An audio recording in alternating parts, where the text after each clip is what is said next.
Hello babies and welcome back to my channel. I'm David, you're David, we're all David, and welcome back to Dismantling Hate, the series where we look at some hateful online rhetoric, and today is no exception. This is going to be a makeup video as well. I'm going to be painting my face for a gig, and we're going to be reacting to Queer Theory is the Doctrine of a Sex-Based Cult. I know what it's like to perform through pain. Ugh, I was gonna say it's fine. It's not fine. I can't believe that it's 2024 and people are putting out this kind of content. It's a podcast episode, so it's gonna be a long one. So strap in, get your tea, get your whatever, or do your dishes or whatever. You know, you can already get started. It's gonna be so long. I'm gonna speed this up. So if you speed me up and I've sped me up, it might be too sped up. But hey, we might be here to challenge your decoding skills. If you love the sound of my voice, consider subscribing to the channel. I put out lots of content on Instagram, TikTok, YouTube, a fourth thing that I'm sure has yet to be invented. I'm already on it. I'm already there. I thought it would be perfect to be doing something extra queer as we're listening to this man who thinks that queer theory is the doctrine of a sex-based cult. What kind of even friggin' sentence is that? So this video was published by the YouTube channel called New Disclosures, and it says queer theory is the doctrine of a sex-based cult that has very little to do with gay people and lots of interest in our children. We really need to understand that. Based on remarks James Lindsay delivered at the University of Pittsburgh in 2024 in this episode of the New Discourses podcast. I'm not closing the window. I don't know if you can hear that. It's the middle of summer, girl. We need some airflow in here. He makes even more clear why queer theory defines a cult and how it works as such, particularly to initiate our kids. Sorry, I can't read, but I can read, and I just really wish I couldn't when it comes to things like these. This isn't the first time that I've heard this idea of queerness, and specifically the word queer, be associated with, like, you know, the P word. I don't want to say that because I don't want to get demonetized. The P word, you know, that really inappropriateness that can happen that involves children. I have heard a bit of supposed history where those two words are connected, and that queer theory was used in order to make that P word less bad, or to try and be inclusive of those people who suffer from that mental illness. And just to be clear right off the top here, I do think somebody who is dealing with impulses of that P word, that is a mental illness. It is somebody that needs assistance, and that is somebody that needs mental health supports and the supervision of people in order to live, I guess. I don't even know. I'm really trying to lay the groundwork here before we get started, but I think we just need to dive into it because my thoughts are probably going to be collected more as we listen to this nonsense. So before we get started, please don't go send this individual hate. You can be assertive and a little bit spicy. We may not have Michelle Obama's arms, but we do have her attitude, and when they go low, we go high. So don't go participate in this culture of hate we're trying to dismantle, not only on this channel, but all over the world. Okay, so those are all my friggin' disclaimers. I got my Elmers here ready to go. Yeah, thanks for being here. Really excited. Thanks for all the support before we really get started this. Oh my god, I've had such a it's so cool to watch everything growing, and I'm living my dream. So thank you for supporting me. Thanks for the likes, the comments, the subscribes, hell, even the hate comments. Most of them are entertaining, and I'm getting a lot better at not caring about what other people think. So thanks for that. I'm going to slide over here. There's not really much of an image when it comes to this podcast. It's just the background. So I'm just going to put the background and it's just going to hang out there. Let's get into why queer theory is the doctrine of a sex-based cult. Ugh. Okay, take a deep breath with me. We can do this. We can do it if we go together. Okay. I don't have my garbage can. I need the garbage can. Well, let's do it.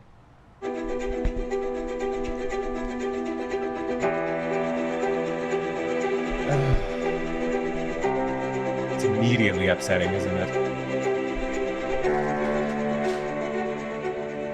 Hey everybody, it's James Lindsay. You're listening to the New Discourses podcast, and it's time to talk some more about queer theory.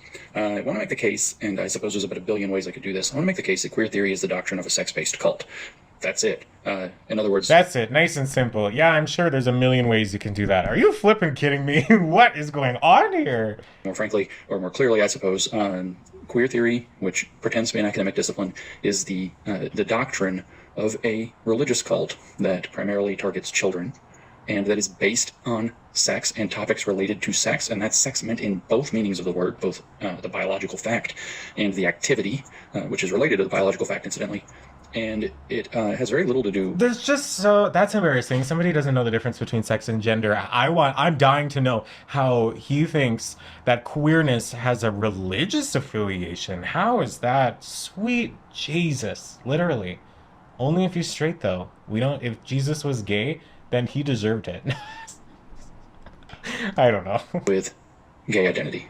So those are the main points of contention. Some of you will recognize, if you're readers as well, that what I'm going to do in this episode is actually summarize or mostly run through and ad-lib off of a essay that I published on New Discourses in February after I gave this as a talk in Pittsburgh, at the University of Pittsburgh, which is the one where people dressed as clowns came to protest me. And if you remember that image on the website, you know. He probably means drag queens, which is why the only way I can tolerate listening to nonsense like this is if I'm putting on makeup, because I'm a drag queen. So here I am, a clown, listening to a clown. Talking about. It was an amusing little story. The clowns were outside. I didn't see them. Then the clowns came in. Oh, he said them, inclusive language realness. I did see them, and there was one clown actually and her friend. And about 5 minutes into the talk, about the time I'd given like the basic introduction and some serious facts, she started crying, got up and left, and called her mom so loudly that you could hear her kind of blubber into the phone, "Hey mom," as she walked out. And no further incidents were recorded. But the way I started off was as strongly as possible by saying exactly what I just said. I'm here to talk about queer theory, and its major points can be summarized very easily. Queer theory is the doctrine of a religious cult. That religious cult is based on sex. That's not the same as saying a sex cult, by the way. That's actually different. It is based on sex in both regards. How is that different? This is all... I just have such whiplash listening to this nonsense. But yeah, like there could be a world where I don't disagree with what he's about to say. There could be, because there's probably a cult in our world that targets children, and that would be horrendous. And I think that should be spoken about if it's a real thing, and I think people should know about it, and this and that. Those people should be in jail, and etc. That's not what queerness is. When I go out tonight to a club to go do drag in front of my friends, that's not this. And I have a feeling he's going to equate this. I'm pointing this because my laptop is right. He's equating this to that. And I'm pointing this way because that's where the club is. This and that, not the same thing. And I think that's where we're headed, so. Necessarily a sex as an activity oriented cult. And that sex-based religious cult primarily targets children, and almost none of it has anything to do with gay people or gay identity. And all of that is actually demonstrable in their literature. The least obvious of these points is that last point that has nothing to do with gay people, and it's a great place to start. And the way I make this case, I could point to an awful lot of their academic literature. Drag Queen Story Hour, which I read their academic paper about drag pedagogy in a Groomer School series. I think it's Groomer Schools 4. I read that paper. Talks about how the point of Drag Queen Story Hour is not actually for LGBT empathy. It's not even about LGBT identity. It's about awakening a queer potential, queer horizon, living queerly, alternate modes of kinship, blah, blah, blah. In other words, what queer theory is doing is hiding behind gay identities, and it doesn't even have much to do with them. The gold standard proof in the literature comes from David Halperin, which is, he's a scholar who is the one who defined queer in queer theory in his book from 1995 called Saint Foucault Toward a Gay Hagiography, which means toward making him into a saint. Now, Saint Foucault refers to Michel Foucault. People have heard me say Saint Foucault referencing the book, particularly I did it at Oxford in my debate, and they thought I was making a joke. No, it's literally the title of the friggin' book. And you can actually go look at this book and read how horrifying it is. It's impossible, actually, on anything that you want to publish, FCC guidelines or even the much looser online guidelines, to read this book to you, because it's too blatantly inappropriate. I mean, it occasionally talks about topics. Okay, so I'm going to pause this here, and I have something to say. Obviously, you're on my channel. Thanks for being here. Okay. I understand that the origination of queerness and of queer theory might have had insidious undertones. And even if this is true, I can't prove this right or wrong, so I don't think this man is lying about this fact that the queer book that was written by David whoever, like that very well could have had bad intentions. However, that's not the modern basis of queerness. That's not the modern culture of queerness. And yes, it does matter the history of things and where did you come from, where did you go, like Cotton Eye Joe, the whole bit. However, where something started isn't where it is today necessarily. And another example of this could be the fat acceptance community, right? So the fat acceptance community started, I think it was like in the 70s or in the 80s, by one white man who was, I can't say that word either, like a kink or it starts with an F. That word, he had an F word for overweight women, for big beautiful women, for BBWs.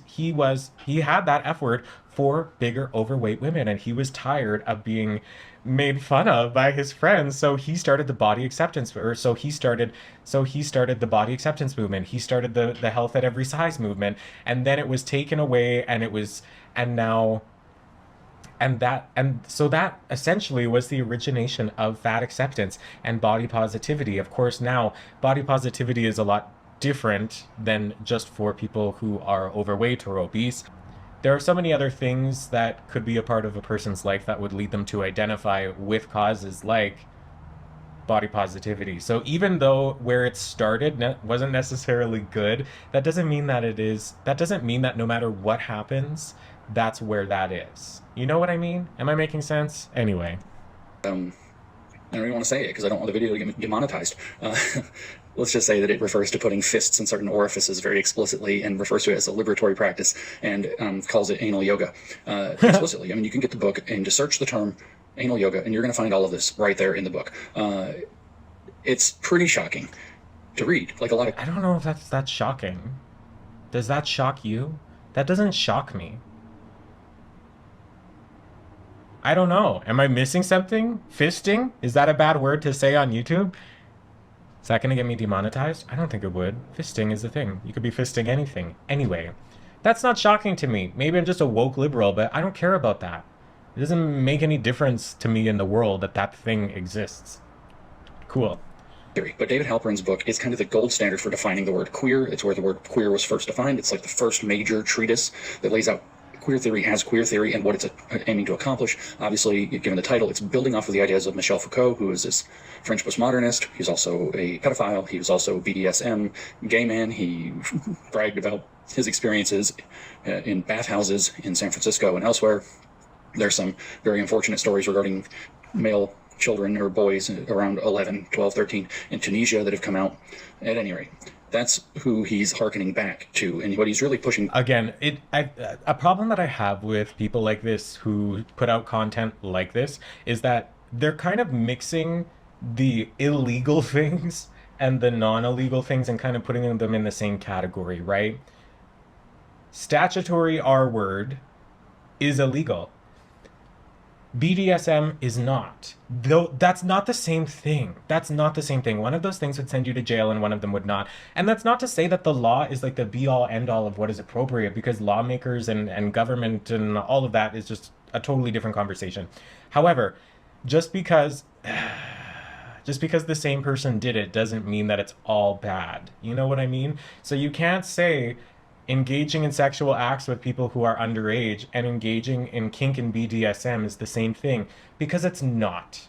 It's not. And it's trying to villainize the queerness of these people, or it's trying to villainize anything about these people because they want to, right? If one person does one bad thing, that doesn't mean that everything else that person has done means that anybody else who participates in those activities is also doing that same bad thing. It's just a logical fallacy. It doesn't make sense. I don't know if that's a false equivalency. It's just nonsense. He could get into Discipline and Punish, Birth of the Clinic, Civilization and Madness, some of Foucault's kind of groundbreaking, I guess, if you want, work in what we would recognize now as critical constructivism. But in this case, it's mostly the history of sexuality, and primarily history of sexuality, volume 1. And Foucault in that book is laying out what is the idea of a homosexual in a very kind of parallel way to what Simone de Beauvoir was doing, laying out the concept of what is a woman in The Second Sex in 1949. Although allegedly, I got lots of reading to do. Have you read any of those books that this man just talked about? Because I haven't. And it's like every time I do one of these videos, it opens up a whole new rabbit hole of things I need to go and study. I suppose that's good. It's also overwhelming. It's good because I can make a lot more content and just keep going literally forever. My content calendar is filled until like 2027 at this point, but it's also kind of terrifying that there's that much content out there for people who are hateful like this and spread this nonsense. All right, let's keep going. Foucault was not copying Beauvoir. I don't know if that's the case or not. I'm not going to get into it. I'm not going to try to parse it out today. What I am going to say, though, is that it's the same idea, is that the homosexual should be defining himself on his own terms, and those terms have to be defiant to the heterosexual, homosexual binary and the power constructions built around it. And this idea of an oppositionally defiant identity, political identity, against norms and expectations is what Halperin said means queer. And in fact, he says that it means... Okay, I like that. I like that. I agree with that. I think that's great. And that's how I think of queerness as it is today, is that it's looking at everything. It's looking at things in our world that are inherently seen through the binary lens. So like gender, of the heteronormative binary, and saying, no, I'm not interested in participating in your binary. I exist outside. I am a dynamic human being that exists on a spectrum that you can't stifle down into an individual label. And it is political, and it is resistance, and it's all of those things. That last sentence, that last mini paragraph you just said, I totally agree with. But those, of course, weren't this man's words. He was reading from the book that he's going to later link to the queer theory being the doctrine of a sex-based cult. So let's see how he connects it. Where Foucault says the homosexual, it can only be interpreted to mean queer. I probably have that citation somewhere and could pull it up to read it to you, but it's I didn't plan to. I don't think I put it in this essay, but it's an eye-opener. But I'm going to read some from St. Foucault as it is, just so that you can have a sense that this is not about gay identity. So the first words of this relevant definition appear on page 62. That's the page in this book. You have to read 61 pages of Jesus Christ. Could you just shut, you weirdos, before you get to the point where... Oh, yeah, there we go. It's the ad hominem fallacy, right? Calling them weirdos. Like, they can be different from you and not be weirdos. It's immaturity. Okay, do I think that this man is a weirdo or whatever? Sure. Are there things that I could attack about this man because I just feel like it and we disagree on some pretty important things? Sure. But if you're the listener, I think it's just a way. I don't have really any research to prove this, but I think when you start attacking people's character versus what they're saying, so participating in the ad hominem fallacy, I think the human brain is just less willing to listen, or perhaps a smart human brain who utilizes discernment is less willing to listen, because as soon as you start talking about, oh yeah, I hate them because they're fat and ugly and they're weird, I kind of check out. I really do. So I try not to do that in my videos in case anybody is like me. But let me know in the comments. Do you check out when people start attacking character? Like, it doesn't matter that you think they're a weirdo. Get to the facts. Defines queer. And here's how that paragraph starts. The first three words, which are by a typesetting quirk, are in bold all caps, are unlike gay identity. So when he sets out to define queer, the first thing he says is it is unlike gay identity. It's something different than gay. Queer is not the same as gay. This is why he had to do his whole exploration about the homosexual from Foucault, because it's something different. Okay. So what he explains the difference is that gay identities, as Halpern puts it, are grounded in a positive fact. That means something about reality. They are grounded in the positive fact of homosexuality. Now, Halpern does not actually say that gay is something that is intrinsic and essential to the person as an accident of birth, because he says that it's grounded in the positive fact of homosexual object choice. That's his actual phrase, which means that it might be the choosing of same-sex desire. He doesn't go so far. Okay, so we know, of course, that sexuality is not something that's chosen. You can choose to participate in your own sexuality, or you can choose to ignore and stifle your own sexuality. We know this, we've seen this, but I do operate under the fundamental understanding that being gay, being bi, your sexuality, period, it's not a choice. To say it's innate, but he does say that it's real, the positive fact of homosexuality. Queer, he is contrasting to that, and he says explicitly that it need not be based on any positive truth or in any stable reality at all, and he says there is nothing in particular to which it refers. Queer doesn't mean anything in particular, is what he's saying. He calls it an identity without an essence. That means, unlike gay identities, it is not based in reality. So what is queer if it is not based in reality? It is a radical political view. In fact, if we want to pull from the Antonio Gramsci ideas of cultural Marxism, it is a counter-hegemonic idea. There's this idea that we have prevailing cultural values, and they tend to maintain themselves and transmit themselves and stabilize people and themselves, and that's cultural hegemony, quote-unquote, the way things are. And queer is a defiant oppositional position against that.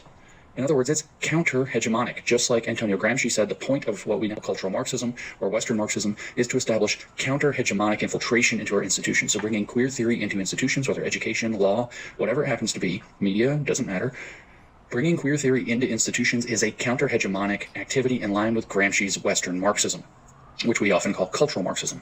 Halpern tells us that queer means adopting a politics that is against whatever the normal, the legitimate, and the dominant are. That's great, yes, because so many of the things that are normal, like normal air quotes, look around. Our reality is garbage. Our reality is capitalism. Our sense of normalcy is derived from late-stage capitalism. It's nonsense. Our world is so backwards. Our normal is backwards. So why wouldn't you want this counter perspective on how to make the world a better place? And I think that's what I view queerness as. So you can tell I'm not just making it up. Here's exactly how he phrases it. Unlike gay identity, which, though deliberately proclaimed in an act of affirmation, is nonetheless rooted in the positive fact of homosexual object choice, queer identity need not be grounded in any positive truth or in any stable reality. As the very word implies, queer does not name some natural kind or refer to some determinate object. See, it's not real.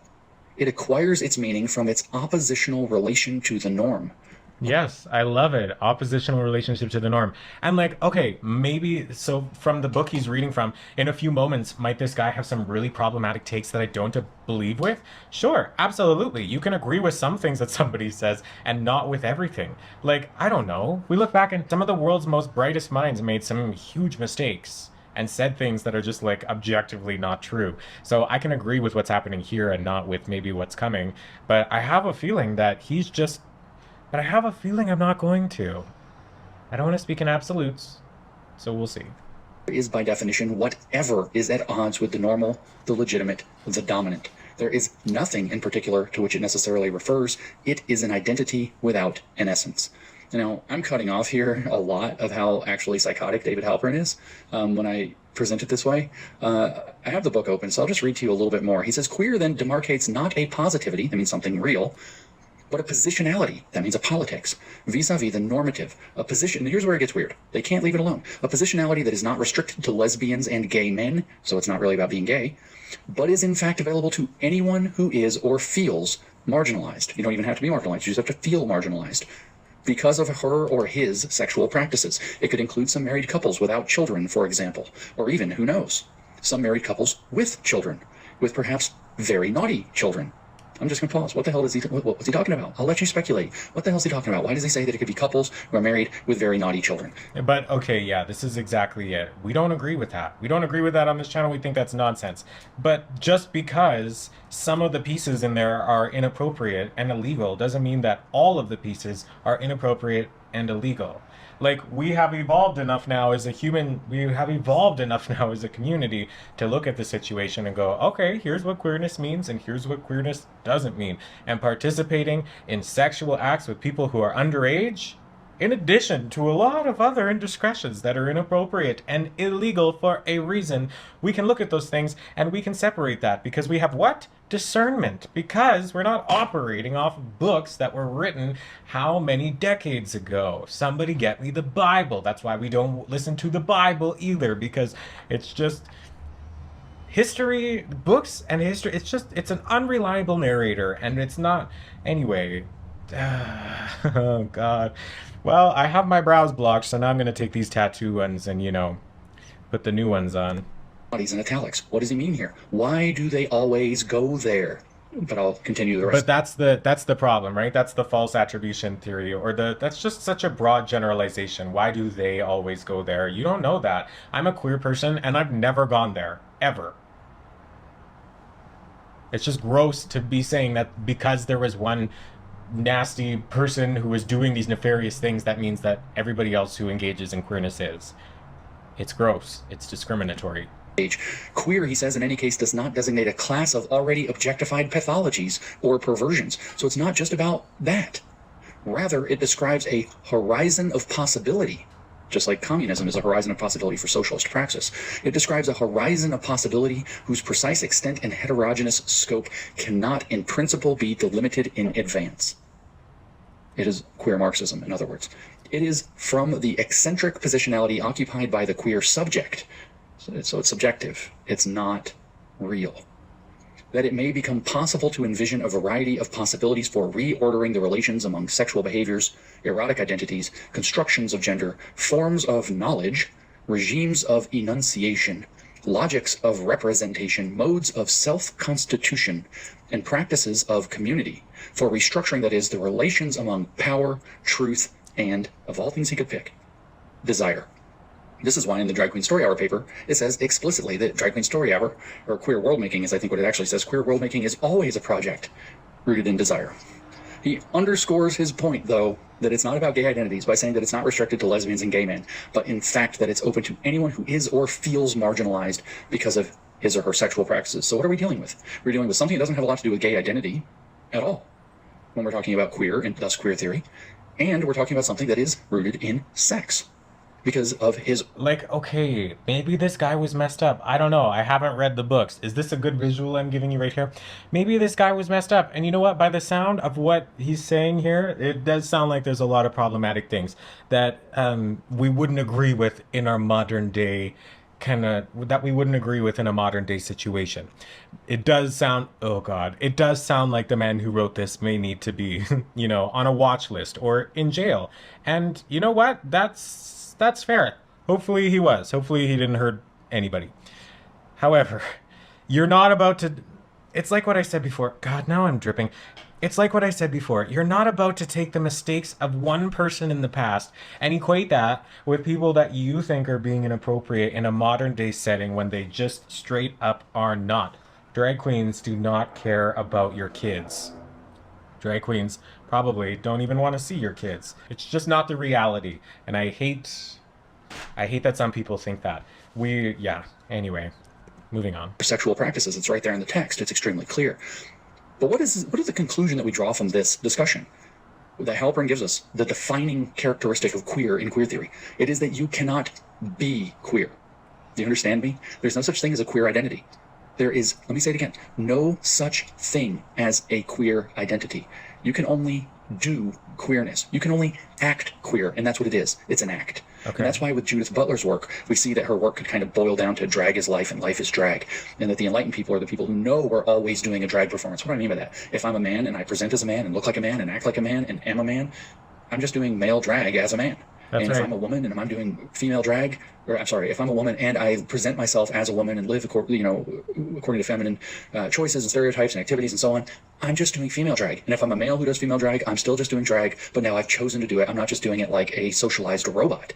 I'm awake and I've chosen to do that in a defiance of the norm. So nobody is queer. People feel queer against some standard. In other words, they feel defiantly opposed. And I keep using this language, by the way, oppositional defiant. Oppositional defiant. Why? Because there's a disorder known as oppositional defiant disorder, which seems to fit the bill here. They are people who feel and act. But, okay, so let's get into ODD then. ODD is absolutely a thing. However, all behavior is communication, and in most cases, ODD is not manifested, developed out of nowhere. There is always reasons for that. All behavior is communication. So even if you are dealing with somebody, most of my experiences with ODD has been in, wow, that one brow looks really good. Most of my experiences with ODD has been in an elementary classroom. So that doesn't mean that you get to take a step back and be like, oh, you have ODD, so you're just going to argue. Like, no, there's still a human being that you have to work with in that moment. So even if it is true that the queer community at large suffers from oppositional defiance disorder, which, you know what, I can absolutely identify with, because a part of my queerness and the way that I show up in the world is in opposition to the standard, to the norm, to the status quo, because I hate it. Because I hate the way most of the world works. I do. And I want to be loud and radical, and I want to do things that get people talking. I want to shake shit up, just like that new pope. Exactly. So that doesn't mean that you just get to discount everything that they say just because you think everybody suffers from a disorder. But it's all these like big sweeping generalizations. How has this person got this far using such extremist language? Because not any one thing is true for an entire group of people. And as a content creator with this many videos and that, I'm surprised that this person doesn't know this. They've gotten away with a lot. Against the norm and against legitimacy on purpose. So they are not queer, they are acting queerly. And that means they are acting defiantly against normalcy and legitimacy while denying and even decrying reality. You can only perform queerness. That's what Judith Butler's work is really about, gender performativity. You can only perform queerness, but they think everything is a form of queerness. You just don't know. You're either upholding the status quo or you're rejecting it. Yeah. So yes. You can only perform queerness, or if you refuse their liberatory politics as they see them, you can perform straightness instead. Performing straightness to queer theory isn't being who you are if you're straight. Just like gender performance, it's just another kind of performance, one that upholds the allegedly oppressive status quo instead of opposing it, which is thus problematic. We see the same theme in the Drag Queen Story Hour paper from a couple of years ago. Let me see if I actually found this other quote from from Foucault, just to kind of really drive in the point. I know that I have it in this other document. Yeah, he says, this is Halperin talking about Foucault, the homosexual. He says, Foucault insisted that homosexuality did not name an already existing form of desire, but was rather something to be desired. So it doesn't describe a way of being romantically or sexually attracted to people. It's something that you want to become. It's an identity you seek to become. He says, our task is therefore to become homosexual, that's quoting from Foucault, not to persist in acknowledging that we are homosexual. Or to put it more precisely, what Foucault meant is that our task is to become queer, for his remarks make sense only if he understood the term homosexual according to my definition of queer. Remember, we're reading David Halperin here. As an identity without an essence, not a given condition, but a horizon of possibility, an opportunity for self-transformation, a queer potential. Because one can't become homosexual, strictly speaking. Either one is or one isn't. But one can, listen to this shit, one can marginalize oneself, one can transform oneself, one can become queer. Indeed, queer marks the very site of gay becoming. That's really interesting. He thinks that it sounds nonsensical. Let me know what you think in the comments. Do you think that sounds nonsensical? That sounds right to me. That straight up sounds right to me. You are born gay, but you are not born queer. I did not grow up queer at all. I've only really embraced my queerness in the last handful of years. And that is not me aligning myself with like the illegal sides of what this man is talking about in regards to his sex-based cult. My queerness is doing drag, wearing makeup, being feminine, being oppositional, being political, using my voice, gaining confidence in standing up for the things that I believe in, because that's what queerness means to me. The brows are here. Look at that. They're not exactly symmetrical, but I'm going to move on because I haven't the time. But they look pretty good. I'm pretty satisfied with that. I'm pretty happy with that. All right, moving on. Is what Halperin is saying is the point of queer theory. And that's what meshes with the Drag Queen Story Hour paper that I was about to jump to. So I just want to remind you that in that paper there's a section near the end titled From Empathy to Embodied Kinship. It makes the same point we just made. That section makes the point that queer programs are presented as improving LGBT empathy, in their words, and that Drag Queen Story Hour makes use of such tropes, again, their word. It then says that that's not really what Drag Queen Story Hour is about at all.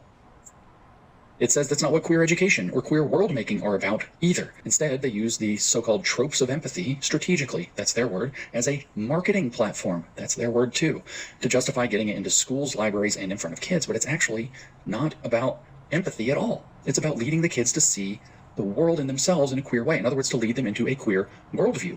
Worldviews, by the way, have ideologies. And I don't know if it's necessarily like a nefarious thing of like we're trying to get all the kids to be queer. But no, when it comes to the kids, and you know what, I'm going to say this with my full chest. When it comes to the kids, queer people, I'm not even going to loop in everybody else. I'm going to say this just for me. When it comes to kids, the way that I want queer representation to be in front of kids, which just means queer people existing to the same level that their heteronormative counterparts are. So if Miss Thing can be married and talk about her husband, then I want to be able to be married and talk about my husband while I'm a teacher at school. The reason that I want queer representation in front of kids is for the children who are inherently queer, because it is not something that is a choice. And if you grow up around a community of people where there is no queer representation, you, as the only queer, seemingly only queer person, internalizes that as if there is something wrong with you.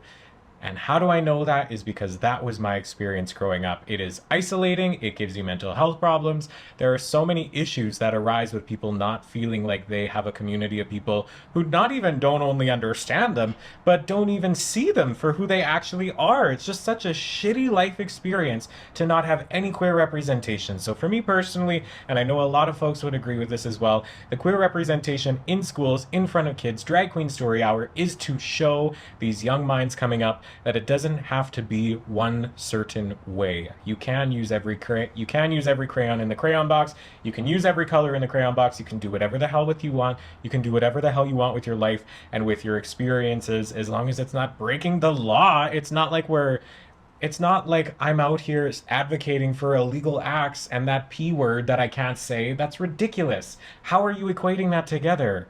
This guy has seemingly put in a lot of effort into this paper. He's obviously read a lot of books and supposedly has an understanding of the English language because there's lots of big words here. But just because you're a good talker doesn't mean that you're a good thinker. You can still be misinformed and stupid.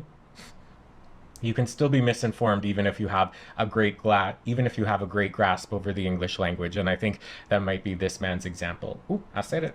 The ideology of the queer worldview is queer theory, so it is the doctrine of a sex-based cult that primarily targets children, should add through manipulation and But again, how did we connect that? We didn't connect that. We weren't talking about that. How do you then just like say all these things and they're like, oh yeah, see, that's why that's a sex-based cult. I'm like, no, Bess, you actually haven't said it. Stupid. And that has very little to do with gay people. Here's how it's worded in the Drag Queen Story Hour paper in the relevant part. Finally, they say it is often assumed that's Lil Miss Hot Mess and Harper Keenan, drag queen at Arizona State University, whose real name is Harris Kornstein, and Harper Keenan is a trans education researcher somewhere, I don't know, maybe Canada. Finally, they say it is often assumed that the primary pedagogical tool of queer education should be to increase empathy toward LGBT people. That's what you've heard. That's why we're supposed to have Drag Queen Story Hour, because we have to care about the poor little gay kids who don't have representation and apparently need a drag queen to look at to feel represented. They go on to say, while this premise... Yes. Why do you sound so like... Why did he sound so flippant with that? Of like, oh yeah, you queer people just need to see a man in a wig and all your problems will be solved. And like, well... sounded hyperbolic, but actually in reality that probably would have solved a lot of the problems I had when I was a kid. merit, and it underlies many sincere projects in educational and cultural work, including Drag Queen Story Hour. The notion of empathy has also been critiqued by feminist scholars of color and others for the ways in which, notice they throw that intersectional kitchen sink. This is about drag queens, but it's been critiqued by feminist scholars of color and others for the ways in which empathy can enable an effective, it's emotional effective, affective with an A, not an E, an effective appropriation of an individual's unique experiences and reinforce hierarchies of power.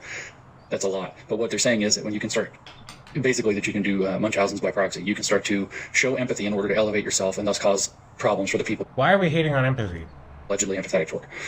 Whether through literature or virtual reality, these tropes tend to reflect an overstated ability to understand difference, as well as empathy's potential to preclude meaningful relationships of solidarity. See, you can't be in solidarity with somebody you feel sorry for. They go on and say, it is undeniable that Drag Queen Story Hour participates in many of these tropes of empathy, from the marketing language the program uses to its selection of books. And here it is. Much of this is done strategically in order to justify its educational value.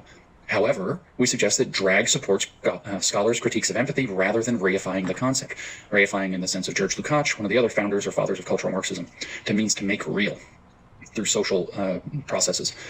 This approach can, they say, this is them again, this approach can support students in finding the unique or queer aspects of themselves rather than attempting to understand what it is like to be LGBT. So what they're telling you is that the point is grooming people into a queer ideological worldview, children in particular, not about increasing empathy. It's not. Oh God, the verbal diarrhea that this man was critiquing from the drag queen paper, and then now it says, okay, so what they're saying is that it's not necessarily only representation for the queer people. It's that it's saying, hey, queerness is fun. Playing dress up is fun. Wearing makeup is fun for some folks. And that doesn't necessarily mean that you have to be queer or that you have to be a gay person in order to participate in these forms of self-expression. There are folks in the queer community who are not gay. Did we not know this? Like, I don't get it. Yeah. Because I think, well, the difference here for me is that I'm not seeing queerness as deviancy. I'm not seeing queerness as sexuality. I'm not seeing queerness as anything bad. And he is. Even though it may have started bad, that's not where we've landed today, girl. That's not the reality of the situation in the present moment. And if it is, for some, which I'm sure it would be, there's inappropriate, awful, disgusting, gross things that happen all across our world every day. Those things should be dealt on a case-by-case basis, and those people should be put in jail if they are guilty and to the fullest extent of the law. You know, like lock her up, all the things. That doesn't mean you can take that one person and have them serve as a monolith, as representation for an entire community of people who do not participate in that illegal, disgusting behavior. Anyway. Understand it. Duh, obviously they aren't putting a drag queen in front of the kids because it's trying to teach kids what it's like to be gay. Drag queens are a horrific misrepresentation of that phenomenon. It's to support students in finding the unique or queer aspects of themselves. That's what it's really about. Drag Queen Story Hour is not about empathy. That's their marketing strategy. Can't two things be true at once? And of course there's marketing strategies. Girl, you need to make money. Everybody, have you seen capitalism? Maybe if we participated in more counterculture and started tearing down capitalism, we wouldn't have to worry about money as much, but we do. I don't know his name. I don't care. Ugh. God. Yeah, everything's a strategy. Girl, we're listening to your podcast. Maybe if you had a better strategy and recorded some video along like I do with my podcast, D-Talk with David Day. Ding! New episodes every Wednesday. Not the point. Just needed a personal plug there.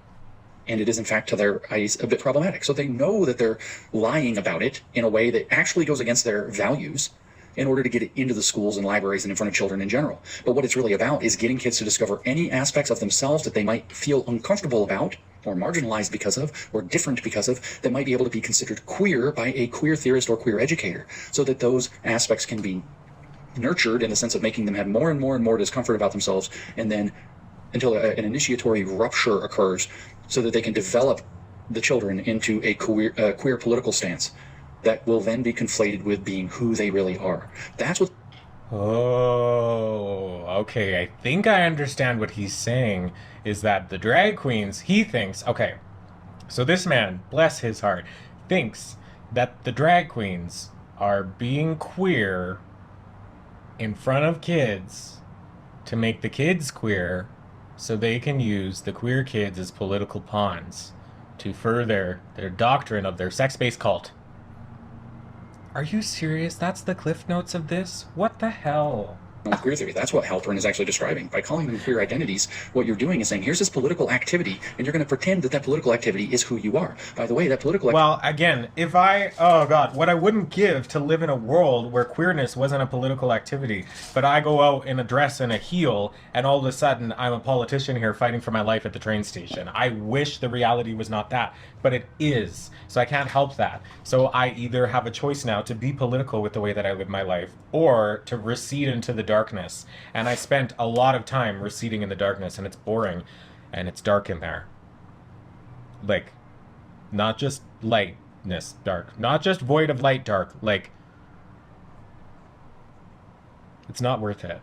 It's not worth it. And if you're somebody who's watching this video and you're not in a safe space in order to express yourself in your queerness, in your masculinity, in your femininity, in your political opposition, I just want to say, I just want to say that I have been there, and there are other people that are where you are right now and have been where you are right now.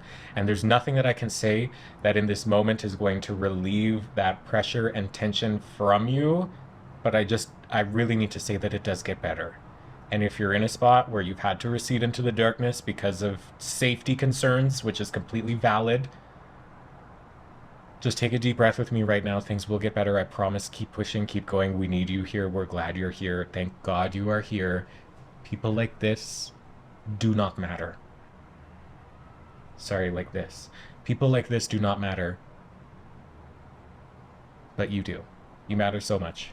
So please hold on and keep going. Okay. Is hating the world as it is, and hating people for being normal, and hating anything that is... I hate the world as it is, but I don't hate people for being normal. I hate people for being boring. Boring people are so boring, don't you think? But that's all relative. What I think is boring is not what you guys is going to think is boring. It's all, yeah. Based in the idea of legitimacy, so oppositional defiant disorder, as a political stance that you're now going to consider to be who you are, which is in fact in the definition of queer, not what it's about.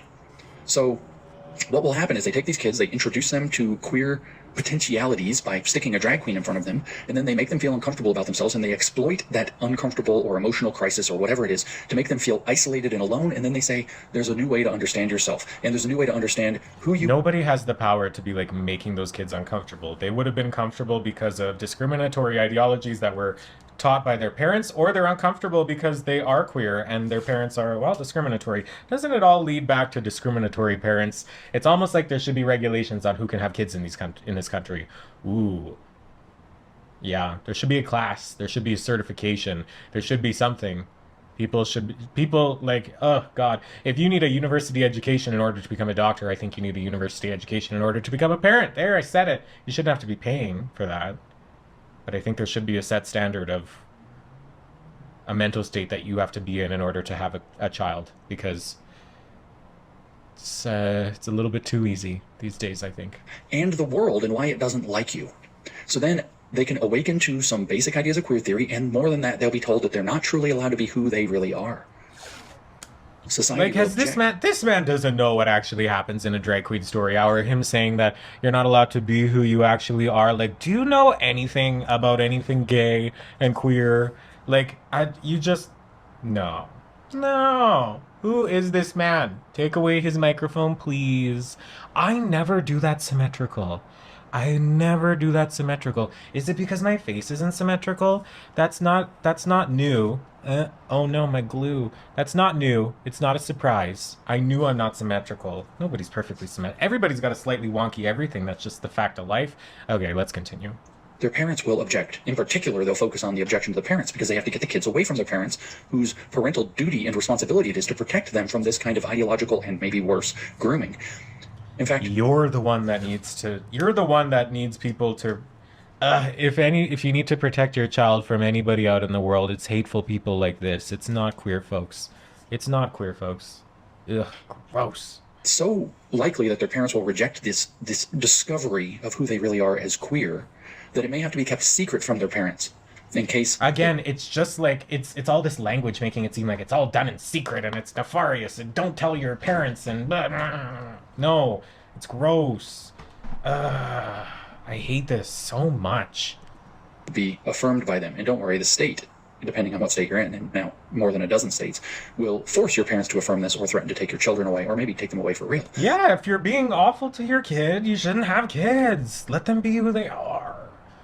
Ugh, if I wasn't wearing makeup and if I didn't care about my brain, which I really care about my brain, you should care about your brain too.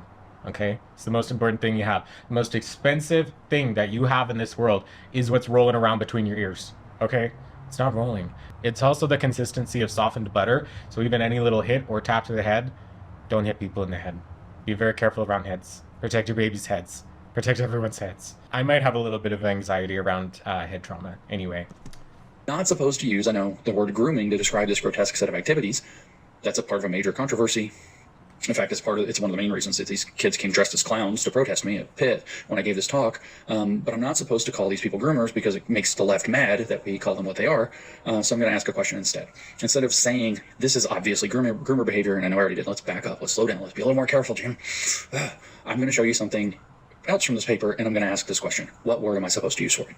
We've already talked about this idea of from empathy to embodied kinship. But I'm going to read something else from this paper, and I want to know what word I'm supposed to use for it. Drag Queen Story Hour presents itself as family-friendly in a way that characterizes itself as a preparatory introduction to alternate modes of kinship. That's what it says. What does that mean? What does that mean? Preparatory introduction to alternate modes of kinship. In fact, it says the family and family-friendly refers to a queer code for the other queers they connect with on the street, rather than the family that's like their real family. So the Drag Queen Story Hour people are not just lying about the idea that they use empathy, but they're also lying about what they mean by family when they sell it as family-friendly. They tell us themselves in black and white that they mean it is a queer code for a new family, a queer family, a drag family, that Drag Queen Story Hour is teaching kids to become friendly to. That's what they mean by family-friendly. But they want you to think it means it. Yeah. Well, the part about that is it's this idea of chosen family. And because I'm talking over the sirens, I don't care. It's because this idea within the queer community is that you have your chosen family. Because historically, you may be cut off, thrown out, disowned by your parents because of your queerness. A lot of people are then they're forced to go out into the world and find a chosen family. So many queer people in the world have chosen family because because human beings were built for connection. You want family, you want these connections. It's just how the brain is built. We're communication-minded animals at the end of the day. We want relationships with people because it makes us feel like we can exist. Anyway, not the point. It is the point. It's chosen family. It's not that it's not that it's enticing people to throw out their families. Just like if you're this far into the video, I know we're on the same page, but this man, it's either weaponized incompetence or he is actively trying to make all of this sound nefarious when it in fact is not. And parents and little kids and their grandparents are all welcome to come watch. The paper, in fact, repeatedly invokes the concept of a drag family for the kids that they would, obviously latch onto in order to develop the queer aspects of themselves. And then the last sentence of the paper, the last half of that sentence anyway, is, we'll leave a trail of glitter that will never come out of the carpet. well, what's the carpet here? Seems like it's probably children's minds. Doesn't seem like that's on the up and up. Now remember, I'm going to read the actual full quote. I've just talked about it. Let me read the real quote to you, the real paragraph. And the question is, what word am I supposed to use for this? Because I'm not supposed to call it grooming. Okay? So here's the full quote of that family-friendly part, so you don't think I'm lying, even though I did a podcast about it before. Queer world making, including political organizing, has long been a project driven by desire. That's what I said earlier. It is in part enacted through art. It enacted through art forms like fashion, theater, and drag. So queer world making is enacted through art forms like fashion, theater, and drag. Notice it's not math or physics or history. We believe that Drag Queen Story Hour offers an invitation toward deeper public engagement with queer cultural production, particularly for young children and their families. This is one of those times where I want to have like digital slowdown. Particularly for young children and their families. Particularly for young children. I don't get it. Do you get the point? Particularly for young children. Like, okay, particularly for young children, like the developmental aspects of a growing infant brain and like the movement of a drag queen and like the colors and puppetry and theater and all of that. Like, from a developmental standpoint, drag and theater and dance and fashion is not a bad thing to have your kids around. It's not that deep. It's not that deep. And again, I've said this before on my channel, but you can't think that the performances you see drag queens doing in a bar on a Saturday night are the same thing that they're doing at the age appropriate show on the Sunday morning. It's just not the reality. I recently did an all ages drag show for the first time just a couple of weeks ago, and I had to come up with numbers that were appropriate because apparently all my drag is very inappropriate, but that's because it's always been done in an 18 plus setting. But I was able to I was able to develop, workshop, and present performances that were appropriate for all ages, because at the end of the day, I'm a theater artist, I'm a performer, I'm not just a drag queen. Drag is part of my performance and drag is part of my art, but that's just one piece. You can't just take one thing and run with it like that. It may be that Drag Queen Story Hour is, quote, family-friendly in the sense that it is accessible and inviting to families with children. That's what we call the mod. But it is less a sanitizing force than it is a preparatory introduction to alternate modes of kinship. Period. That's the Bailey. Here, Drag Queen Story Hour is, quote, family-friendly in the sense of, quote, family as an old-school queer code to identify and connect with other queers on the street. So I'm asking, I can't use the word groomer. What word am I supposed to use for that? Drag. I know which word I can't use, and that puts me at a complete loss. But what I have actually described to you isn't just Drag Queen Story Hour. It is queer pedagogy. It is queer education. It is the installing of queer theory into children by means of the educational system and educational methodologies, both in terms of curriculum and in terms of teaching methods. So here's how queer theory works. You can't describe it. You can't say anything about it unless you support it, because otherwise... What do you mean you can't describe it? What have we spent the last friggin' hour of you doing? Describing queer theory. That was a stupid thing to say. You were applying power to it. You were being unjust. You were doing anti-LGBTQ hate.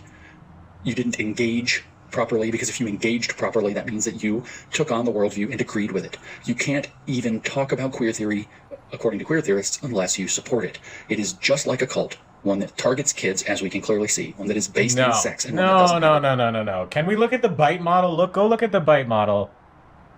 Queerness is not a cult. God. To do with gay people.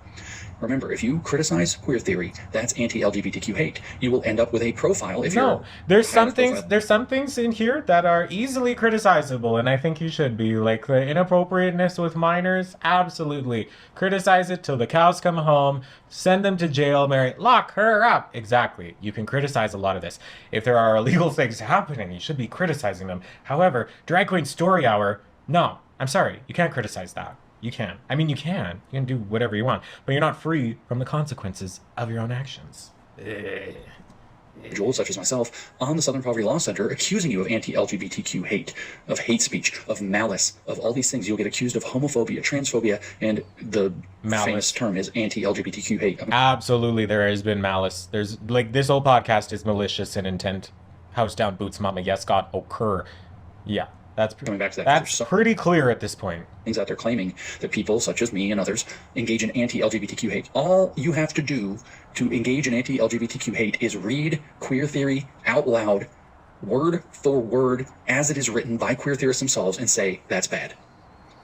So there's a rumor widely printed about me that I, because of my use of the word groomer to describe what we just talked about, implicates me in some social crime called anti-LGBTQ hate, which is apparently very bad, very serious, and utterly toxic, even though all it means is not agreeing with queer theory.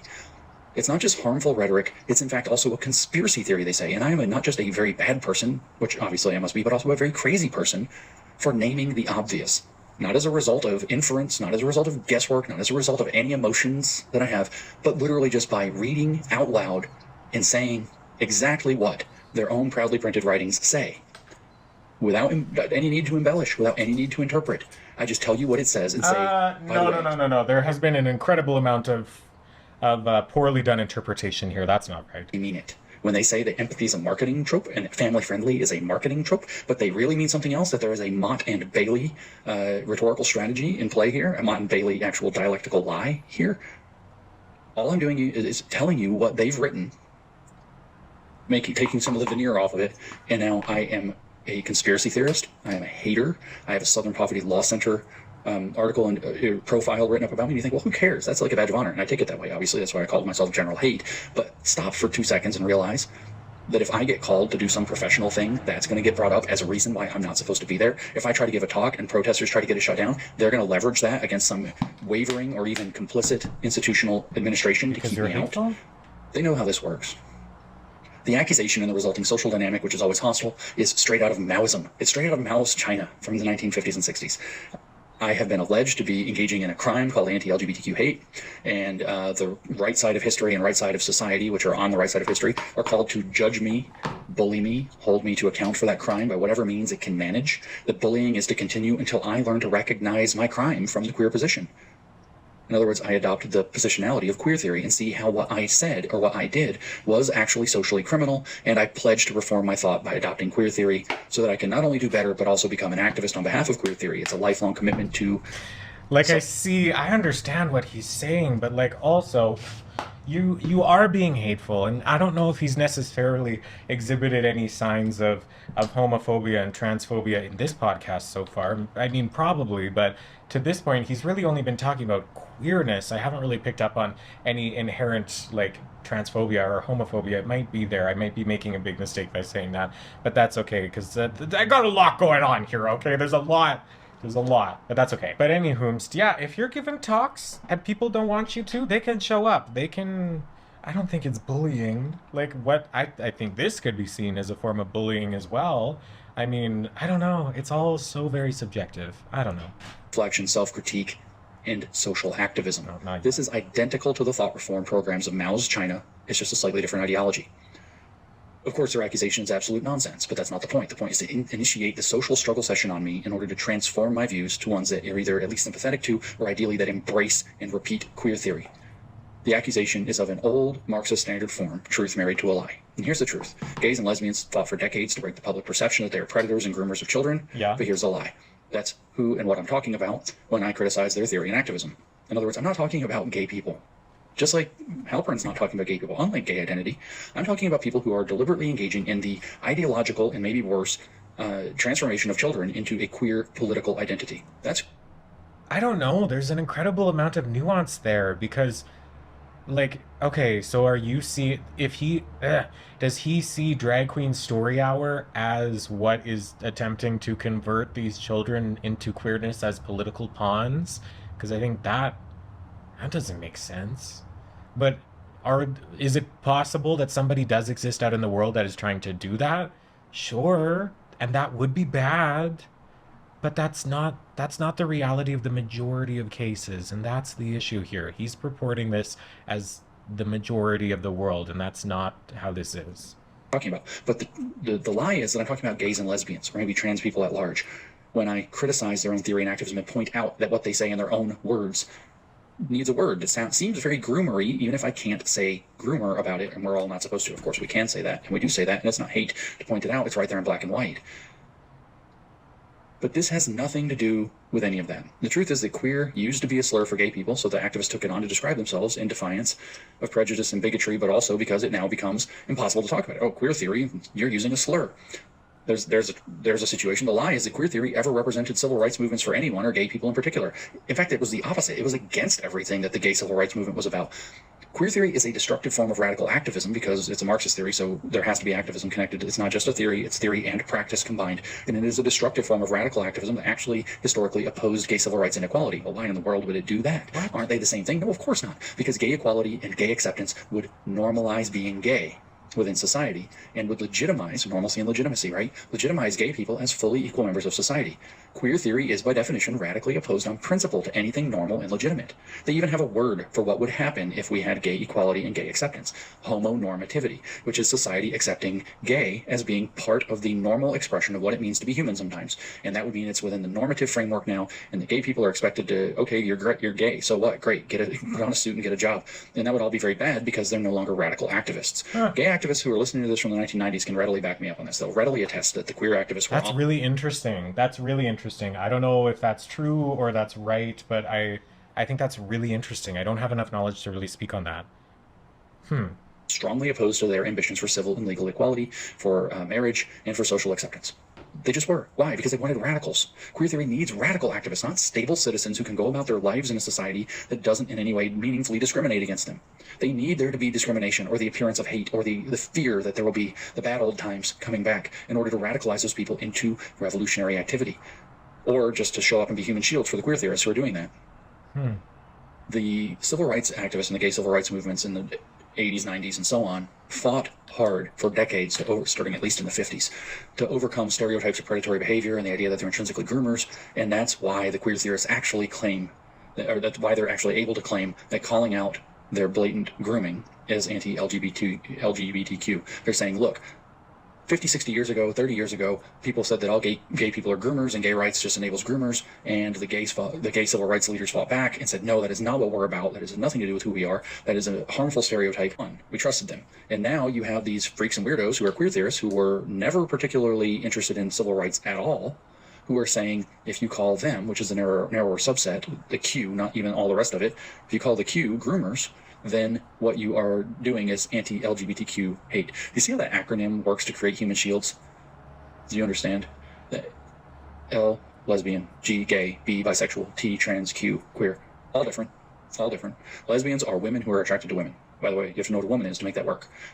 Gays are men who are attracted to men. Yeah, transphobia. Not surprised, but just so we're clear, that was transphobic. Make that work. Bisexuals are people who are attracted to men and women. Bi, too. So you have to believe in the binary to make that work. Trans people, it's its own complicated topic, but not that complicated. They are men or women who do not recognize themselves as man or woman, and in fact may actually recognize themselves as the opposite. So something's very different there. And then Q is queer, and we already heard that queer has nothing to do with any of that because queer is a radical political stance.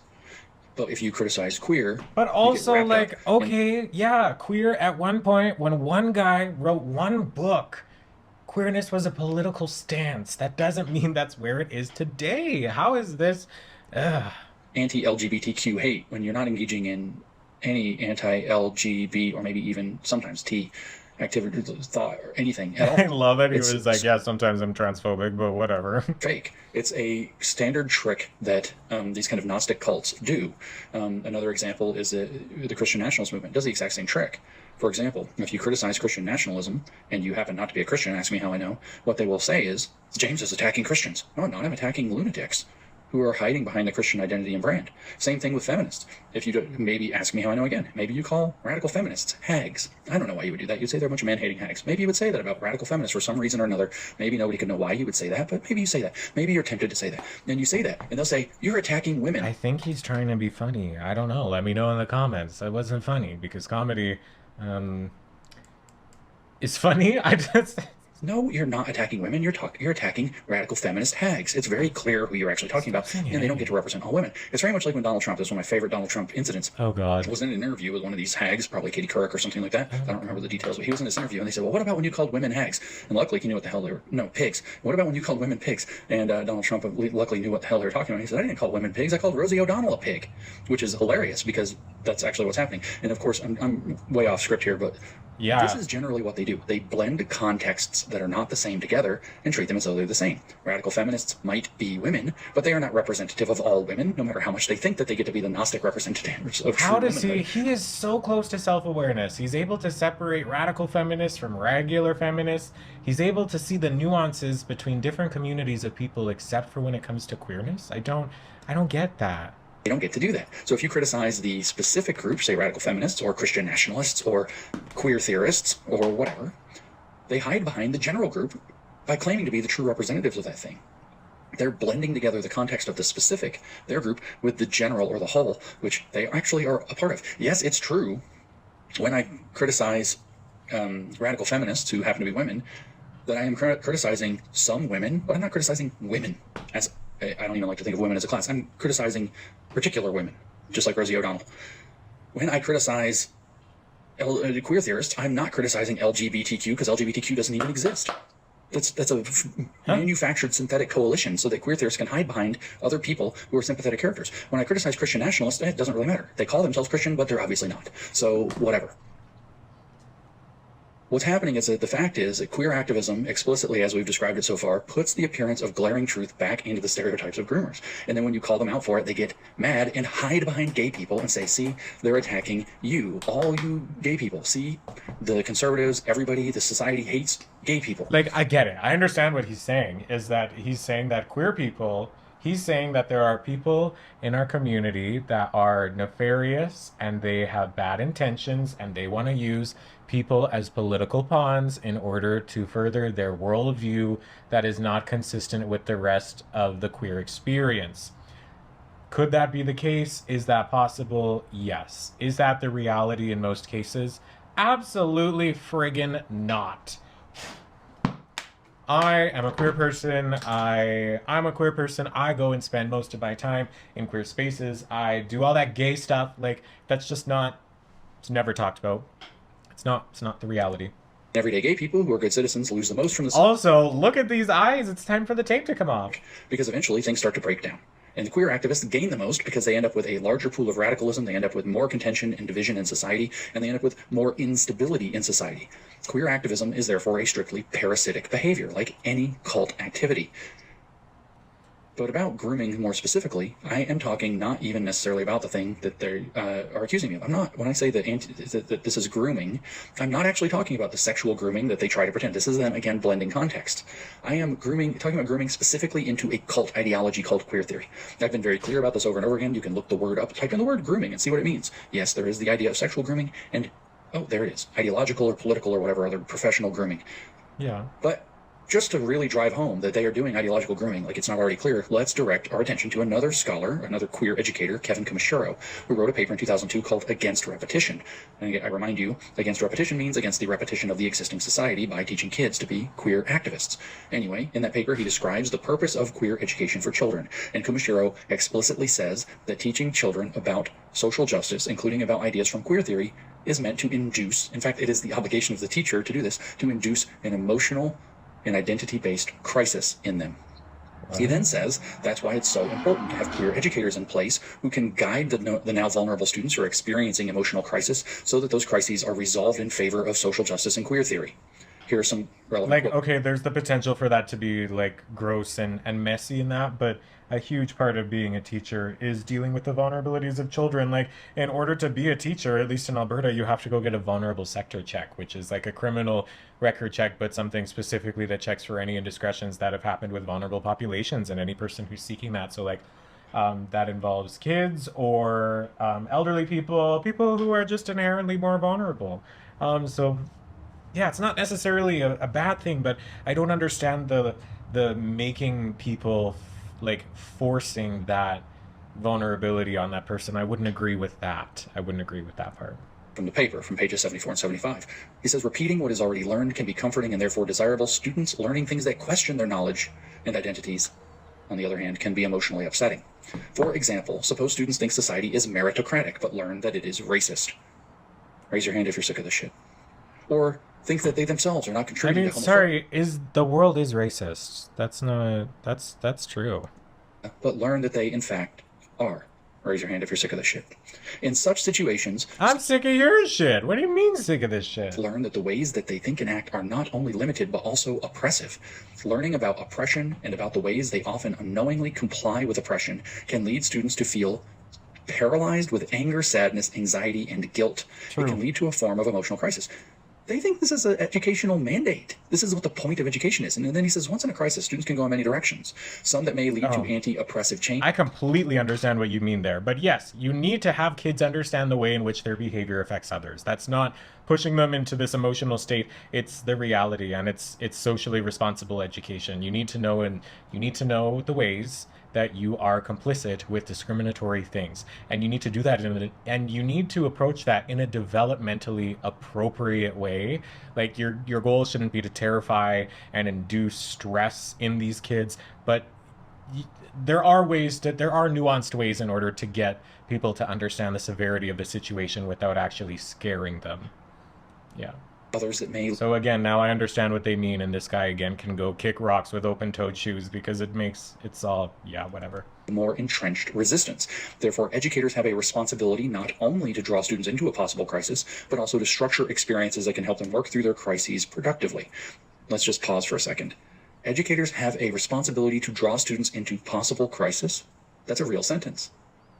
And then they also are meant to structure the environment and experiences around the student to get them to go in a particular direction. It's cult indoctrination. No, it's not. Knowingly, willfully, and deliberately cult indoctrination. But other scholars in the same domains confirm this for us. There's another paper in 2019, two scholars, Torres and Ferry, they say it explicitly. In a paper called Not Everyone Gets a Seat at the Table, they say it explicitly that this is what their model of education represents, that it's and I mean it, that it's indoctrination. Here's how they said it. For all the criticism teachers receive for, quote, indoctrinating students, turning them into liberal-minded crybabies, not much has been said in defense. At the very least, a shy denial is made. It is time for educators to own this criticism and admit that is exactly what we do. There it is in black and white. It's on page 33 of Not Everyone Gets a Seat at the Table. You can read these quotes in The Queering of the American Child, where Logan Lansing put them. He found these quotes, actually. I did not. But what Kevin Comishiro is describing is actually worse than the indoctrination that Torres and Ferry are talking about, saying that that's exactly what they do. A cycle of inducing crisis and then resolving it toward a particular doctrine isn't indoctrination, it's trauma bonding. That's a practice of ideological transformation or thought reform or brainwashing or cult grooming. This is super interesting to me because I've definitely engaged in some of these behaviors as a teacher. And not with like the queerness aspect of it, but I remember, I don't know, it was maybe a handful of years ago, I was a new teacher, and a big part of the social studies curriculum, thankfully, especially in Alberta, is learning about Indigenous history. And I remember learning about Indigenous history in Canada and Alberta. And when I was in grade 2, when I was in school, I didn't receive that education. So I remember reading all of that information and being shocked. And I had such an emotional response to the ways in which Indigenous folks have been discriminated against, not only in a historic sense, but also continue to in our modern hellscape that is late-stage capitalism in Canada. Anyway, I remember wanting to frame that conversation to my students with emotion because it was such an emotional thing. I wanted them to understand, like, empathy is not a bad thing. Empathy is not a bad thing to develop. I don't know if that necessarily makes the largest impact when it comes to actually learning things and retaining knowledge, because I'm sure there's a little bit of neuroscience there, because feelings are not facts. So I can understand that there's holes in that.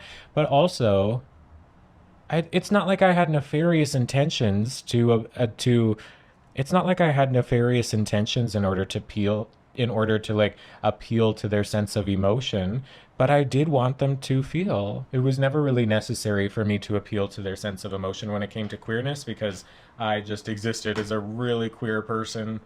So they felt empathy for me because they liked me as an individual and I was a queer person. I just had my nails done.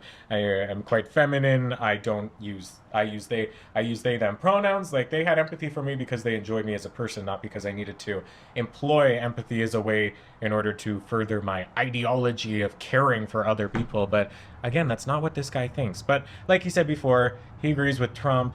He's transphobic. He's probably homophobic. He's probably misogynistic as well. There's all these, like, honestly, pick a struggle. You can't have all of them. Anyway. So it can be pretty plainly said, queer theory practices thought reform. And it practices thought reform because queer theory is the doctrine of a religious cult. We already see cult is based on sex, and that it primarily targets children, and that it has little or nothing to do with being gay. So that pretty much lays out my primary thesis. That's what queer theory is. Now, of course, fine, it's a cult. What now? Well, nobody joins a cult to join a cult. So you want to have in mind that the people in it don't know it's a cult. And in fact, they may not even know that they are subscribed to queer theory, or that queer theory is a critical constructivist ideology of sex, gender, and sexuality. They probably don't know those things, as a matter of fact.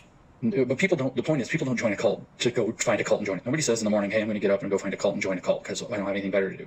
People join a cult because they are suffering in some way, and the cult comes in parasitically and offers them some false resolution to their suffering. It seems like something that will get them out of loneliness, out of spiritual malaise, out of vulnerability of some kind. Virtually everyone who has ever escaped a cult tells this same story. They wanted to belong, they wanted a social circle, they wanted understanding, they wanted purpose in life, they wanted something to do. The cult preys upon these people and slowly locks them in. One of the tools they use is trauma bonding. One of the tools they use is separating people from their family and friends.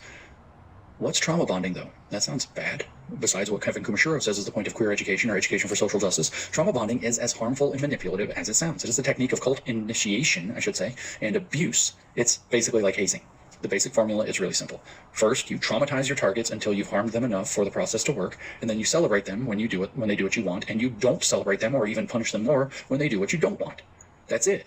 They will bond with the people traumatizing them because of the rewards they get when the traumatic experience is lightened up. This is what Robert Lifton in Thought Reform and the Psychology of Totalism refers to as an alternating cycle of harshness and leniency. And that's key to how cult bonding works, or thought reform works, as a matter of fact, which is basically the same thing. So in queer theory, what you do is you take people, particularly kids, and you tell them the world isn't at all the way that it seems. And in fact, neither are they. And it isn't the way that they've been led to believe. If they're different, it's because they're oppressed. If they feel uncomfortable, it's because society doesn't like people like them. They're probably different than they've always been told. Maybe they've been lied to about themselves. They've certainly been lied to about other people and how society should be. And it's been holding them back and making them feel bad. And maybe instead it's, well, maybe you're not in that category, but the way you act hurts other people. You're hurting people. That's what Kevin Kumashiro actually said. Now, if you're interested in exploring further, even though you're young, you should explore these feelings, these guilt, anxiety. Kids should know how their behavior affects others, and if they are effectively hurting people, I think they should know that. But doing all of this in like this manipulative way in order to trauma bond with these people, like trauma bonding is absolutely a thing. It is. That's not what talking about queerness is. Might some queer people be utilizing this in the classroom in order to make a larger effect? Sure. But that's not what most people are doing. Ugh. Your sadness, weren't those the ones he talked about? Discomfort with your body, discomfort with your sexuality, discomfort with your social environment, discomfort with your... Nobody can coach you into being uncomfortable with your body. Well, maybe they can. It would be a lot harder, though, to coach somebody into being uncomfortable with their body. Like, these people are probably already uncomfortable with their bodies. I think. Yeah, I would think. If you're uncomfortable with any of this for any reason, maybe your body is wrong. Maybe your family is wrong. Maybe there's somebody else who you really are that you don't know about. And society just doesn't want you to be who that person is. Your parents don't want you to be that person either. And if their parent... This guy is so uninformed, and he, like, I don't know. I don't know this man's education, but it's quite clear to me that he's never spent any time in a classroom, because that's just not how the classroom experience works. Maybe they're going to disagree. Maybe they shouldn't be included in these decisions. Maybe you need to trust a trusted adult instead. Maybe you need a school counselor. Yeah, again, we're maligning teachers here, which doesn't help your case. Maybe you need the faculty member in charge of the Gay Straight Alliance. Maybe you need a teacher who has the flag up that represents that they're a safe space and that they won't tell on you. Maybe these people really hate the idea of safe spaces. They really rag on that a lot. I don't know why. Need a queer family. Queer theory is then offered as the lens that resolves all the resulting confusion, shock, dissonance, pain, guilt, anxiety, sadness, anger, and vulnerability. Like, again, it doesn't not make sense what he's saying. Is that possible? Sure. Has this happened? Probably. Is this the consistent reality? Not at all. That's how this works. And then what happens next is that you affirm and celebrate them. Not how this works. If they get interested in this, think, oh yeah, maybe that's right.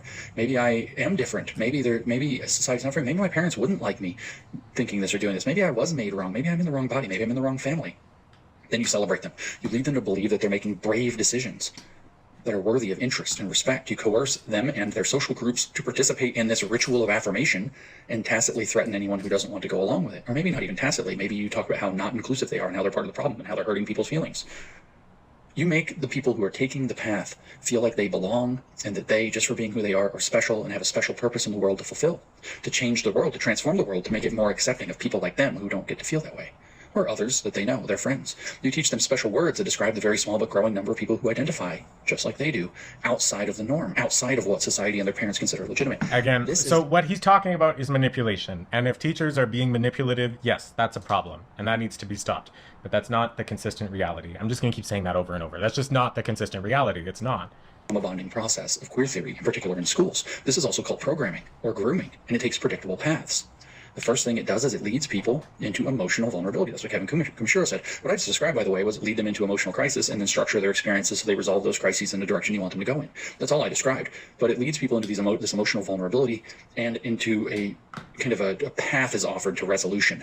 And that generates personal and social interest, which is followed up by psychological and social commitment. They don't want to let the people down that they've so far impressed. They want to keep feeling brave and unique and different and special. So they get a psychological commitment, but also a social commitment. These people have invested in them. These people care about them. These people are supporting them and affirming them in their journeys. And you're going to let them down if you just bail out and think maybe it's not for you. This is then deepened into an increasingly deep social and emotional commitment to the cult that's achieved largely through repeated cycles of trauma bonding techniques. That's how they do this. That's what it means to lead people into crisis and structure their environment so that the crisis resolves in the desired direction. This process creates emotionally and socially bonded members who populate the wide majority of any cult membership. Those who are socially and emotionally locked in without necessarily understanding the doctrine. They don't have to know a word of queer theory. They don't have to know queer theory exists. They don't have to know anything. All they have to do is feel like they belong in the cult and feel like they don't belong in the world anymore. They don't need anything more than that. I've called this in the past, talking about the structure of cults, the outer school of the cult. The social, psychological, and emotional cues are then steadily deepened over time through processes of increasing exposure to doctrine, by processes of increasing exposure to trauma bonding, by having them facilitate the same process on someone else who's newer in the path so that they get more and more committed to it. The feelings, the themes, increasingly focus on guilt, shame, isolation, alienation, confusion, at least on the one hand. But meanwhile, they're also talking about a horizon of potentiality. In other words, hope, excitement, inclusion, belonging on the other. Shunning people who act like haters, that's why it's called anti-LGBTQ hate, to disagree with them. Shunning haters who don't support and affirm them, even if it's their own families, is also increased over time to make sure the cult environment is the predominant influence in the victims' lives. That's what structuring the environment looks like as this process is repeated. This is brainwashing. It is thought reform. It is not education. In fact, like, okay, that's it. I didn't pause to say anything new. Like, it just honestly, is this possible? Yes. Would it be manipulative and gross? Yes. Is this the reality that most queer teachers are participating in? No, not even close. And this man is not very educated. I gotta keep going because I'm drying out here. And it's happening at scale by demand in virtually every school system in the United States. No. And in Canada, where it's actually worse. What happens when these kids get committed enough to the cult?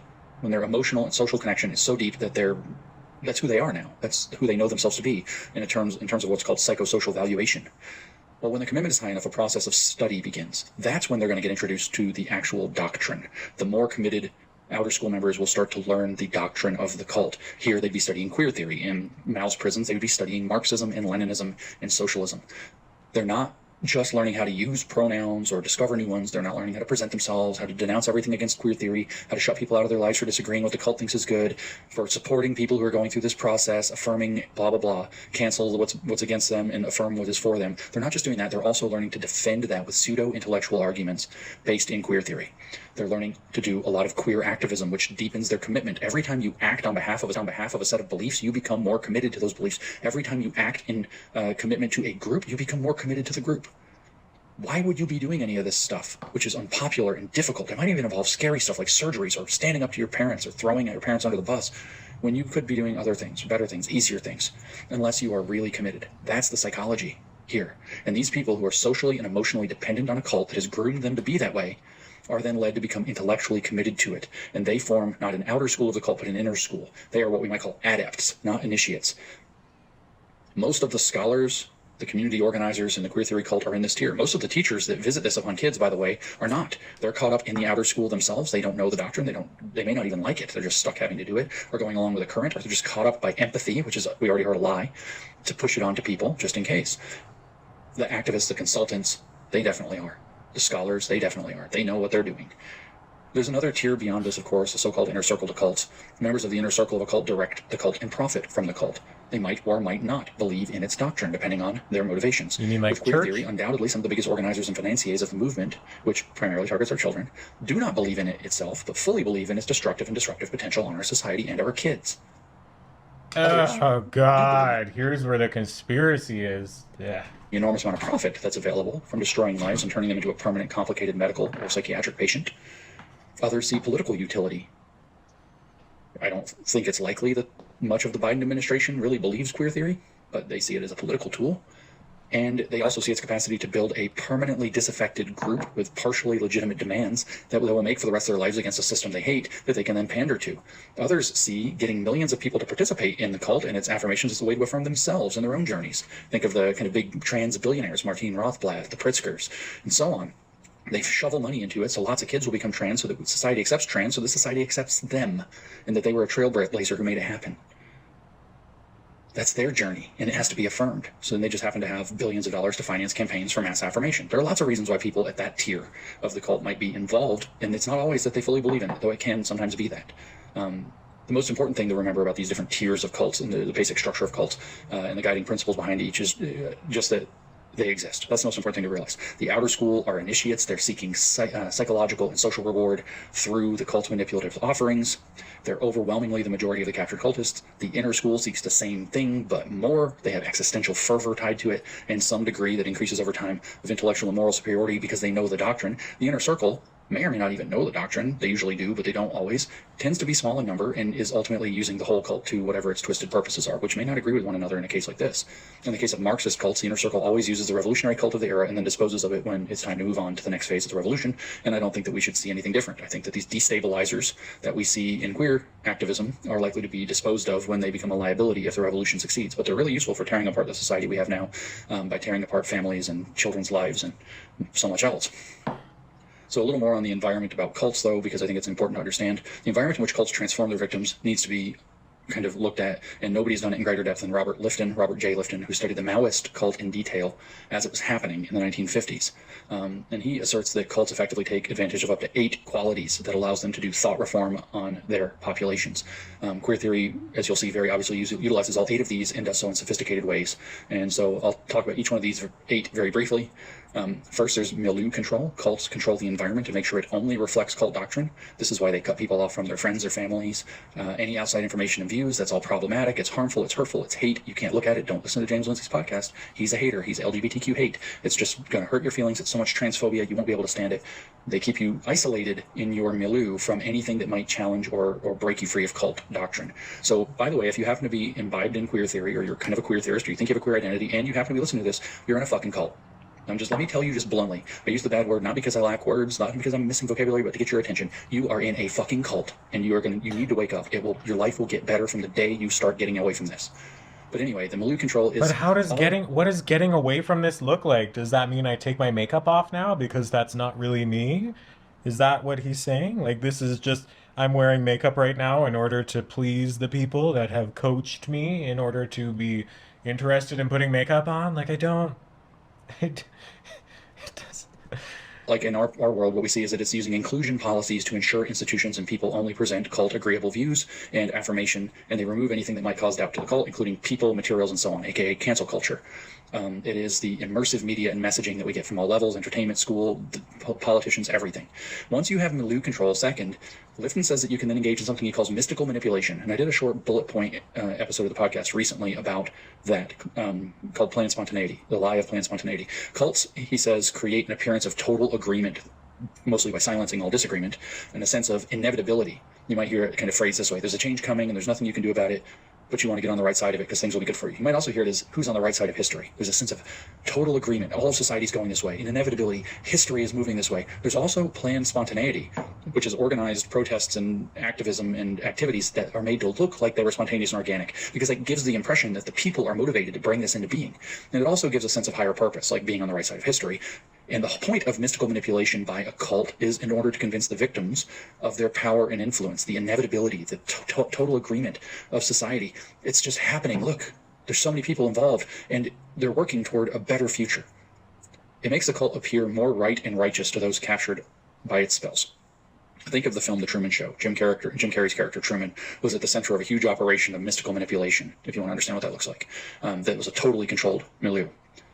Third, Lifton says that within cult environments, there is a demand for purity. Actually, he says within ideological totalist environments, which is to say cult environments, there's a demand for purity. Cults are virtually always puritanical in their value systems. They present their victims with stark contrasts of good and evil, of right and wrong, on virtually every issue, and they demand purity with being on the right side of every issue. And in fact, they leverage that because you can't be. You can't be perfectly pure. So you keep this constant wheel of shame turning inside of you, of guilt and shame, and then you use that to pressure other people into better compliance, to cover up for your failures, so that it's not you getting called out, it's them instead first.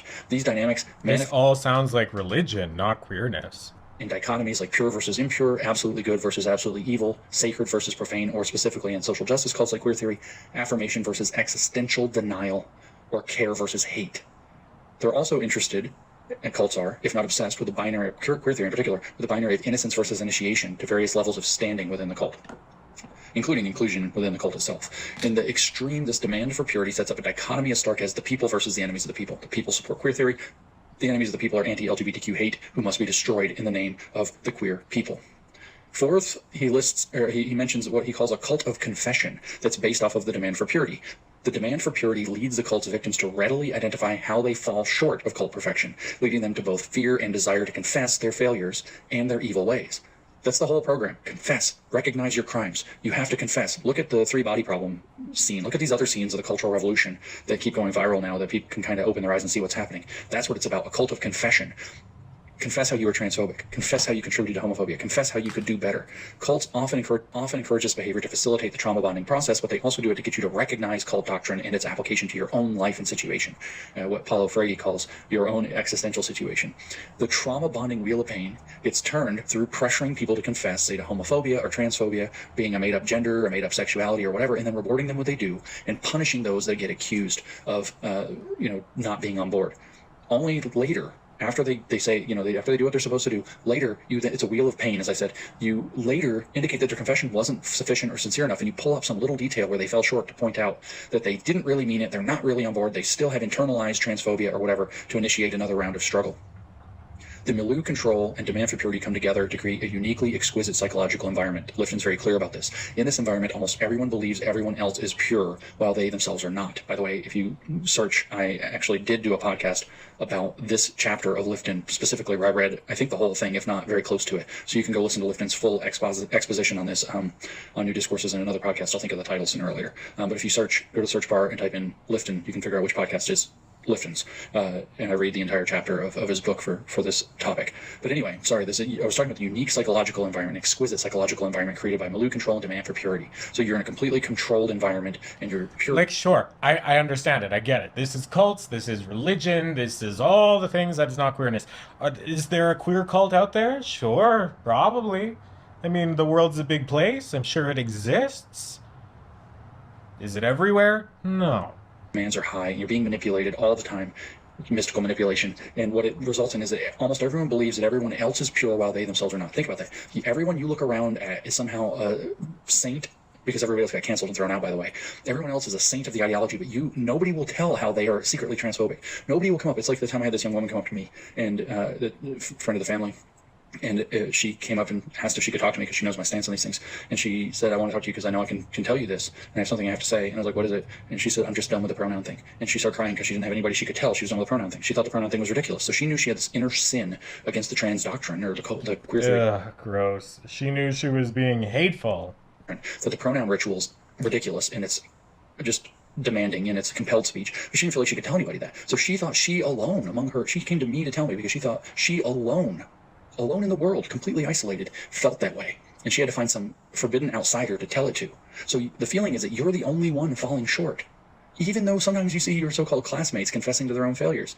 And then at that point, you're like, well, at least it's not me, and you join in the denouncing of them, motivated by your own sense of hidden shame, because you are led to feel like you are alone and that you alone have the deepest, darkest failures against the cult doctrine, which is impossible. And the guilt and shame are so overwhelming that they fuel even more accusation and criticism and confession, which is self-criticism, just by virtue of how they make you feel. And that is the part of the environment, the cult environment, that does the bulk of the indoctrination or brainwashing or thought reform work. What is it brainwashing you into? Well, fifth, Lifton describes what he calls that all cults have at the center, or all ideological totalist environments have at the center, a sacred science. So at the heart of every cult is what Lifton refers to as a sacred science that is infallible. People can and do fail it all the time, but the doctrine itself cannot fail. You've probably heard that before. In this case, it would be queer theory cannot fail, but people can fail queer theory. And people are being brainwashed into that sacred science. The point of the cult of confession is to create a dynamic that forces people to confess their failure to understand, internalize, enact, and even embody the sacred science. The point of Kevin Kumashiro is leading people into emotional crisis and structuring the environment around them so they resolve it productively, is to lead them to internalize, enact, and even embody the sacred science, all while accusing others of their failings as much and often as possible in the name of helping them in the same way. The point of the confession is to get people to willingly adopt the lens of the sacred science, in this case queer theory, so that they can learn to, quote, recognize their crimes against the sacred science and the society, aka cult that supports it, and to pledge to do better. Pledging to do better means ideologically remolding yourself, to use Mao's words for it. And here, queer theory is given as the sacred science, the one true correct understanding of sex, gender, sexuality, and all the normal features of society and its definitions of what is and is not legitimate. It is more than we're going to cover today, but it's a critical constructivist ideology of sex, gender, and sexuality, which believes that sex, gender, and sexuality are ultimately socially constructed phenomena that are the products of dominant power, that imprison people in a life that is structured by the power dynamics of society, and it is their obligation to wake up to that fact and to denounce all norms and legitimacy in order to try to overthrow that system. That I agree with. That I completely agree with. I could see how that sounds extremist, but it's really not. 6. Lifton calls it doctrine over person. Cults place doctrine over people. If we quote from Hegel, as I like to do at times like this, history uses people and then discards them. The person isn't even a person in the eyes of the cult if they don't hold to and enact the doctrine. As Mao said, not to have correct political opinions is like not having a soul. I don't really need to elaborate, though, on how doctrine operates over people. You're not really a person, and you can't be associated with unless you are involved in and support the doctrine. 7th, Lifton calls it loading the language. Do I have to describe how queer theory loads the language? All the words mean more than one thing. Everything's got an agenda tucked in it. We're all very familiar with the language stuff now. Inclusion, belonging, diversity, hate. This is all heavily loaded language that all advances the acceptance and spread of the agenda of the cult and keeps people locked into it. And 8th, Lifton says the last characteristic of cults is dispensing of existence. And he says at the deepest level, I'm not quoting him here, I'm paraphrasing him, the cult decides whose existence counts and whose doesn't. The punchline of this is that those who accept the cult doctrine, which is the sacred science, and its application are considered people and no one else is. It's like they don't have a soul, is what Mao said. Only the doctrinally legitimate are allowed to exist, at least in a spiritual sense. Everyone else is some kind of a fallen, deplorable hater, effectively enemies and non-people, which justifies their abuse, their disenfranchisement, their silencing, cutting them out of your life, even if they're your parents and so on. That's a cult environment. And queer theory, as you can see, very easily satisfies all of that. Just kind of for fun, the standard iron law of woke projection, of course, always applies because it never misses. And the dispensing of existence aspect of the cult environments is kind of why woke activists always say everything is denying their existence or a genocide. You know, they always say, oh, you deny our existence unless you give us gender-affirming care. It's a trans genocide. They're projecting. What's happening is they're projecting. It's the iron law of woke projection. Their belief is that you don't have a right to exist if your beliefs, quote-unquote, deny their right to exist, which is in quotes because you aren't denying their right to exist. You're denying their political identity, which isn't even a real identity. In queer theory, this means if you don't affirm their embodied political activism against everything legitimate and normal, then you're denying. Yeah, but like there's so many problems here, right? What are you defining as normal, and what are you using to, and how are you... You can't define normal. You can't define normal. Normal is not something that is definable. You can define morality, you can define laws, you can define things, but what you believe and picture to be normal is yeah, there's problems there. And also, there's a difference between the absence of affirmation and the presence of discrimination, which I think is the difference that we're fighting here. Ooh, look at that. There's something about, I have powder on still, obviously, right now, but there's something, my complexion looks good, Mary. Okay. Okay. Oh, wrong way. Oh, I don't hate it. The blue's a tiny bit too dark, but I don't think I care. Oh, that's good. That is serving it. Oh, we're almost done. 10 more minutes. existence. It's like how the fat studies people, which took this idea from queer theory, by the way, say that if you were to encourage weight loss programs and fitness and eating better and losing weight, that what you would do is a fat genocide. Because if all the people lost weight and there were no fat people, there would be no fat culture. Well, no, there's lots of studies that show that an increased body fat percentage just does inherently leave you predisposed for a lot of things that have the potential to end your life before they necessarily would have. So it's not the same thing. Also, for the most part, your body weight is something that you have autonomy over, and being gay is not. There's a lot of problems with that comparison. Genocide by getting rid of all the fat people. And you say, well, we didn't get rid of anybody. And they say, well, there's no fat people, so you got rid of fat people. And you think I'm making it up, but that's how they think. And because you are apparently willing to do a genocide of that kind, or a cultural genocide, you're therefore beyond the pale of humanity and do not deserve to exist. That's actually the cult's logic. And that's the logic of all totalitarian genocides. That's it. The people who, we have a communist utopia. On the other side, we have a queer horizon of possibility and potentiality. But transphobes and selfish capitalists and so on won't let us have it, so we've got to get rid of them. We would already have communism. Socialism would already be working great. We would already have a communist utopia, but some people are selfish and won't give up their private property. So let's just go seize their farms and get the program going. What we could open our society back up, if everybody would just get their vaccines, if everybody would just 100% of everybody just got all their shots, then we could just get our economy back. Of course he's anti-vax. All totalitarian genocides come from this. Of course he's anti-vax. It all fits perfectly. Piece of cult logic. We could go a lot deeper into the nature of the queer theory cult and how it's a cult in this. I'm sure I will in future podcasts. I'm not going to drag it out. I'm not going to get into the whole Gnostic hermetic conception of the world, with normal society acting like an evil spirit that imprisons everyone into performing a fake persona for the world. That's gender performativity, so they can never be liberated to be who they truly are. I've done that at length in other podcasts. I'll probably do it again. I think there's one actually called Queer Theory is Queer Gnosticism or something. You should go listen to that. You should also read The Queering of the American Child, where we cover this in tremendous depth. That would get us into talking about Judith Butler, one of queer theory's founding mothers, I suppose, fathers, whatever, and her belief that gender and sex aren't actually real but are performances. We already talked about that. We learned to repeat those performances in order to satisfy normal society, which is now acting like a Gnostic demiurge. Her whole body of work could be summarized, like I said before, in the 6 words: drag is life and life is drag. So everybody's always doing drag in everything that they do, whether they realize it or not, because society writes the scripts for how we do drag, which is usually cis hetero. And that we just do that. And in her language, borrowing from Foucault, she says that imprisons their souls, which they then have to script physically on, that's her word, script, then physically onto their body, or inscribe onto their body and script into the society through their bodies by performing gender and becoming aware of this doingness of gender. Maybe one day I'll read Doing Gender as a podcast, as a paper that it's super influential, that gets overlooked a lot. But for Judith Butler, becoming aware of the doingness of gender and even sex and sexuality opens the door to that queer horizon of possibilities beyond the norm. She got those ideas in turn from Michel Foucault. We already talked about him. Also from the radical feminism she was embedded in, which would be Simone de Beauvoir. We could get really deep into that. We've kind of done it before. What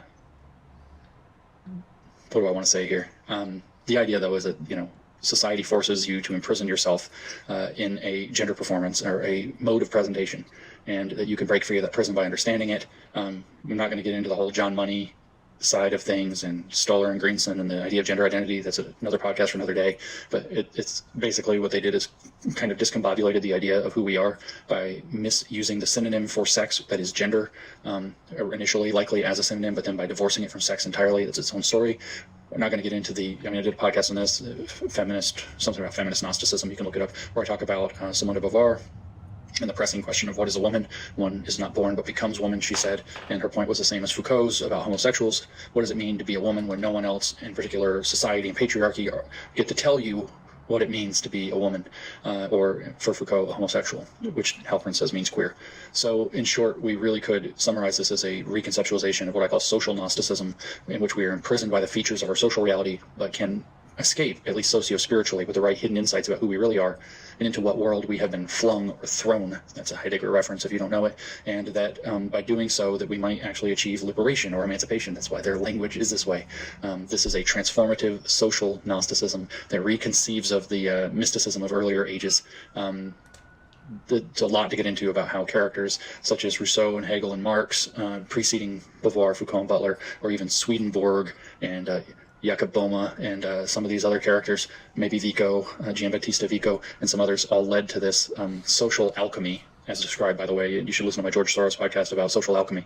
But With queer theory and queer education in particular, and social justice education more broadly, one of its primary laboratories for this mysticism is our children, and we should be really upset. But we also should ask the question, why children? Why does queer theory target kids? Why is it so interested in children, which is one of the characteristics that I gave? Remember, I said queer theory is the doctrine of a religious cult. That cult is based on sex. It is little or nothing to do with gay people, and it primarily targets children. Well, 4 reasons, really. First, children are in schools, typically, and even with their entertainment, they are a captive audience in schools. They have to go to school for 30, 35 hours a week, unless they're very strictly monitored in homeschooling. The curriculum standards are usually including this, and so they're a captive audience. Second, children have not achieved the necessary cortical development in their brains to distinguish reality from fantasy. So the mystifications of queer theory... God, this is brutal. This is not it. This is not it. It's almost done. If you're still here, why are you still here? Be considered plausible to them, where adults would be less interested. Third, children are going through the developmental processes, I should say, of identity formation and puberty, which need to be hijacked for this ideology to take firm root. It's so tumultuous to grow up, but you are also literally going through the process of figuring out who you are, which is a whole thing. And they have to take advantage of that in order to get queer theory to really take root. But finally, children become, and this is really important from the Marxist perspective, that queer theory is queer Marxism. Again, read Queering of the American Child and really get your head around this. It's important. But children become a gateway into families, and they become a wedge into not just families, but also other targets, families, faiths, and any institutions they grow up to become a part of. They have to have a bottom-up demand that they're trying to force into our kids through brainwashing them at school to demand the inclusive policies so they can have the ability to install them by what looks like dint of demand rather than totalitarian top-down force. That's how they're trying to get around that. Okay, so now we can summarize. What is queer theory? It's a doctrine of a religious cult. The cult is primarily sex-based. It predominantly targets children and has little to nothing to do with being gay. And what can we do about it? Well, normally we would turn to our institutions and ask them to see the light and step in, but we can't do that. This isn't working. Our institutions are actually captured. Our medical institutions, our educational institutions, our government institutions, our entertainment institutions, our media institutions are captured. We face a problem of captured institutions, or as I like to phrase it now, ideologically contaminated institutions. Our institutions accept and promote queer theory all the way up to the White House. We, therefore, cannot count on our institutions, educational, psychological, medical, governmental, anything, to help us here. They're all captured. What do we do? They are part of the controlled milieu, in Lifton's language. They are creating the mystical manipulation. They are peddling the sacred science of queer theory. They are, in short, the center of the problem. So what's this like? Here's an analogy. It's like being a pilot, and you're flying the plane, and imagine all your instruments go out, right? So you're flying the plane, you're a pilot, and everything goes out on the aircraft, right? No navigation computer, no altimeter, nothing. What do you have to do? That's us. Our institutions are like our instruments. What do you have to do if you're that pilot? Because this tells us what we're going to do. So imagine, picture yourself in the cockpit, you're flying a plane, and you're in the air, and all of a sudden all your instruments go out. What do you have to do? You have to fly the plane safely, mechanically, and find a runway and land. You don't get to rely on your instruments because you don't have them. Like I said, no navigation computer, no altimeter, no speedometer, nothing. You have your experience, you have your wits, and hopefully the weather's good and you have enough ability to see what's in front of you to do the right thing. That's all you get. That's like us. Our institutions are like the instruments in that cockpit, but for society, not for an airplane. And right now, they're putting out all the wrong information consistently. They will not help us find a runway or land the plane safely. And if we take the plane analogy seriously, our lives and the lives of everybody on the plane, aka our society, depend on us doing this. So what would we do in that situation? We would use our senses. We would trust our eyes and ears, in other words. Yeah, out of all the things this guy's using, I don't know if the scent, okay, oh God, I've so had it with this man. But I do look stunning and gorgeous, so there's that. Use our senses directly to look for the runway, to line up, lower the plane, land it, and slow down and stop. We wouldn't be looking to the broken instruments at all. We wouldn't be looking off into space. We would look at reality around us and navigate without the instruments as the intermediary. And that's what we need to start finding ways to do now at the societal level, one individual at a time. We need to start figuring out how to look around us, assess what's really going on, and make smart, judicious action where if we're rash, if you just jerk the wheel or pull the throttle or whatever, you're still going to crash and everything's going to go bad. We have to make smart decisions that take into account reality. Individually, what does that mean? What do you do? Well, what you start with is the truth, not some mediated truth peddled by these corrupt institutions, but the plain simple truth, the kind that you can see with your eyes and experience and everybody knows, like that there are two sexes, that people can't change sex, that most people are straight, that gay happens. We don't know why. That's fine. Queer is not an identity. What is this? What is this Spark Notes transphobic nonsense every now? Yeah, gay happens. Me when gay happens. Mind if I gay happens? God, this is brutal. We don't have to tolerate or accommodate. How can you know that one with your own senses? Because it's in the fucking book defining it, guys. It's in black and white. They wrote it down themselves. So if they tell you that, you have that information. So if someone claims to have an identity or sexuality that requires an explanation, to put it simply, it's fake. That's common sense, right? If somebody claims to have an identity or sexuality that requires an explanation, it's fake and doesn't demand our respect. What? I don't... I have brain rot. This has been a long time. This is a lot, Robin. We don't have to respect this. We have to be nice. We're not nice. We have to be human to people. We have to realize that the people in this cult are people in a cult. They need help. They need deprogramming. They need, therefore, patience and compassion and a landing pad and lots of things. But we also have to recognize that there's a lot of predatory behavior happening, and predatory behavior of any kind in any place is not something that we have to support or enable. Perversion outside of the confines, if you want to call it this, of consenting adults acting in private does not deserve our tolerance and shouldn't be given it. Our schools should not be doing any of this. Our schools should not be pushing our kids into emotional crisis and then resolving it productively. That's child abuse. But like, okay, the not... one person that wrote that down in a book is now the reason that you think that this is happening in schools all over the world. It's not, that's not the reality. That's not this. Putting pornography in front of our children, whether it's in class or through their Oh, libraries. we've talked about, oh God. We've talked, oh no. Oh no. We've talked about that at length. I forget what episode that was, but that was the one documentary with that awful woman. Yeah, it was, oh no, I remember. I don't remember the episode number, but I remember the episode name was Have You Ever Heard of Shame? Or that was the thumbnail or something. That was an interesting one. Oh, I need blush on my nose! Because I'm just a chilly little girl. And children do not benefit from its presence there. Enough of this. This is the kind of stuff that you can start to first recognize. Get your bearings. If you're in that plane, you've got to figure out what the heck's going on. You've got to get your bearings for yourself. That's what I'm talking about. Wait a minute. Porn in the schools? What the hell? What? Push kids into an emotional crisis? We can agree that in schools is ridiculous and should not be happening. But guess what? It's not, Mary. Resolve it according to our doctrine, that's a problem. What are you going to do? You've got to assess what's going on. You've got to stop listening to the gaslighting and the BS and get your head on straight. You've got a plane to land, and you don't have instruments. In fact, you have worse than no instruments. You have lying instruments. And where that is in the truth. So you've got to look for the truth. And you really have to look for it, and you have to tell other people it. What I say a lot, and you've heard this before I did a podcast on this, is that you have to love the truth. I kind of riff from the Bible. You have to love the truth with all your heart and all your mind and all your soul and all your strength. And you have to love your neighbor enough to tell your neighbor the truth as you would have him tell you the truth. These are basic commandments. It sounds like that's not enough. It's everything at the beginning, and then you put that into practice and you can fix the world.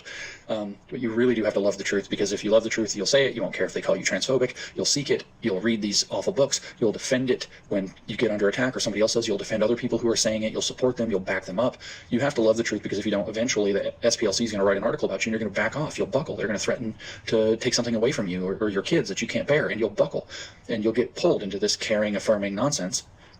Caring, affirming nonsense. That hits the ear weird. Huh? Caring, and there's no affirmation that isn't first built on the truth. So you're going to have to love the truth, and you're going to have to push it and defend it and help other people do it in tough situations. There's no other way. And every time you tell a lie, just remember this. Every time you tell a lie to be nice or to fit in, pronoun game or whatever, you're selling a piece of your soul, so you have to stop doing that. This pronoun game. These people really hate pronouns as if they don't use them themselves. This guy has pronouns. Pronouns are part of the English language. It's not yikes. And that's what it means, really, to love the truth. And if you start there, telling the truth, that's what Solzhenitsyn said, is that if you tell the truth, one man telling the truth can bring down a regime. It starts a ripple effect. One person telling the truth becomes a lot of people telling the truth. Facts start to come out, and then there's more things to tell. The WPATH files come out. Next thing you know, this entire medical monstrosity starts to crumble out from under, and you say, well, we can't get the law to go along with us. We can't get the courts to agree with us. Keep fighting, because day by day by day, something else comes out. Keep digging. Somebody had to go look up what's going on at WPATH, whether it's Mia Hughes or whoever digging into it. There's other revelations, I guess. Do No Harm just released some. The Daily Caller just released some. Somebody's digging into it, so start digging. Get curious. Ask questions. Read the materials. Figure out who's funding it, whatever it happens to be, and then report on it. And when you do these things, which is what it means to be based, by the way, you break the milieu control, and you can start to break apart the cult. You also need to... It's funny, because that's what I'm doing, but in the opposite way that this man is doing this for this. It's just... For kids, obviously. Yeah. To keep them out of the controlled milieu. And the one that children are supposed to be in a sheltered milieu, and the parents are in charge of that sheltering. You also, when you do these things, you tell the truth, you seek the truth, you fight for the truth, you defend the truth. Nothing but the truth. You don't just break milieu control, you break apart mystical manipulation. They can't trick you. If they end up doing this huge stage demonstration and you say that's planned spontaneity and it's fake, it makes it lose its magical power. You by doing this, cast doubt upon the so-called sacred science. Gender ideology starts looking not just even incorrect, but ridiculous. And the more people who think it's ridiculous, the more people who will either loudly or quietly walk away from it. What happens when you start doing this and start doing it consistently and start doing it every day, like Billboard Chris, showing up one conversation at a time, getting clear on his, pursuing the information, getting clear, getting out there and talking to people, as you start to break those cycles of abuse. You break the cult of confession. You tell people that it's okay to trust their eyes and their ears and even their gut intuition and to believe in common sense again. And to understand, therefore, very clearly that what they are experiencing and seeing in queer theory is abusive and manipulative. Because queer theory is the doctrine, as I said, of a cult religion that is based on sex, that primarily targets our children, has very little to do, nothing to do really, with being gay. And throughout this whole thing, we've talked about how that is not true. It's not true. Even if that's where all of queer theory originated, even if all of that's true, it doesn't mean that that's where that stands today. Where something started is not necessarily where it has to stay for the entirety of its existence. So I hope that you feel that I've effectively explained why all of this is nonsense. Like some of it isn't nonsense, but it's all used in nonsensical ways in order to push an agenda of hate. Hostile, in fact, to gay interests in every regard, if we might use this phrase, gay interests. And so it's our necessary responsibility to learn as much about it as we can, both in theory and in practice, and to tell people about it and oppose it. Like I said, you can read a lot of what I had to say here in my book with Logan Lansing. It's his book, really, that I helped with, called The Queering of the American Child. I hope this was an informative episode. It was a lot longer than I meant. I gave this talk at Pitt in like 45 minutes, and here we are at almost an hour and 40, but I hope you'll forgive me. More to come soon. I've got more horrifying UN documents and other things coming, so thank you for listening, and I'll catch you on the next one. That, like, the big Marvel music at the end, because he really feels that, like, intense Marvel music at the end, because he feels like he's done something. That's really interesting. I just have to throw on a lash, and then I'm gonna get you, and then we're gonna close this up here, so bear with me. So yeah, I'd be really interested to know what you think in the comments. I don't necessarily disagree with everything that was said here, but I do think it was all used in, like, a malicious way in order to be hateful. I don't know, like, I listen to so much of this, like, I don't even know if you could effectively say, like, right wing, because I don't know, but I've listened to so much of this kind of nonsense now that, like, okay, I don't think queerness is a cult. Does it have the potential to be? Sure, like everything else, I'm sure it does. But it is making me more critical of the ways that I act and engage within the queer community, which I don't think is a bad thing. I don't. And I have been an active member of my queer community for a number of years, a really long time. And I have never, ever felt the cult vibes. I've never felt any of these bad negative things that this guy was talking about in his podcast here. So it is making me more critical, which is good, because I'm sure there's somebody out there that is falling victim to a cult that would listen to that and then be like, oh, this is a cult. You know, like, it stands to reason that that episode was helpful to someone. That someone, in fact, was not me. It probably wasn't you, but I'd be interested to know. Let me know in the comments. Okay, lash number 1 is there. I do that trick where I set down the I push the lash. I put the lash that's, like, just freshly glued over my eyelash to make it, like, a little bit tacky. And then you go back. And then it's because, like, eyelash glue on eyelash glue, it really, like, seals you together. Wow, it's gonna storm outside. It's probably because I'm a homosexual. Wow, I have never finished a full and complete drag look in one video before. That's so exciting. Oh my god, give me my pen and I'll give you a nice outro here. Oh god, I do. I look good. I look good. Stunning and gorgeous, if you will. So babies, thank you so much for getting to the end of this video. I really do appreciate you spending all of this time with me. If you were doing your laundry, if you're doing the dishes, I hope you were productive. If not, I hope you enjoyed listening to the sound of my voice and me putting on makeup and us reacting to this video. Please let me know what you think in the comments. If you're interested in a podcast that may be a little bit less brutal and homophobic, transphobic, and hateful, I do have a podcast. It's called D-Talk with David Day. You can listen on Spotify or watch on YouTube. If you like the sound of my voice, consider subscribing to the channel. Let me know what you thought in the comments. Leave a like. It all helps to support me, and I really do appreciate you supporting me, liking this video, watching this video. I love you, babes. I think you look amazing. And until next time, goodbye. God.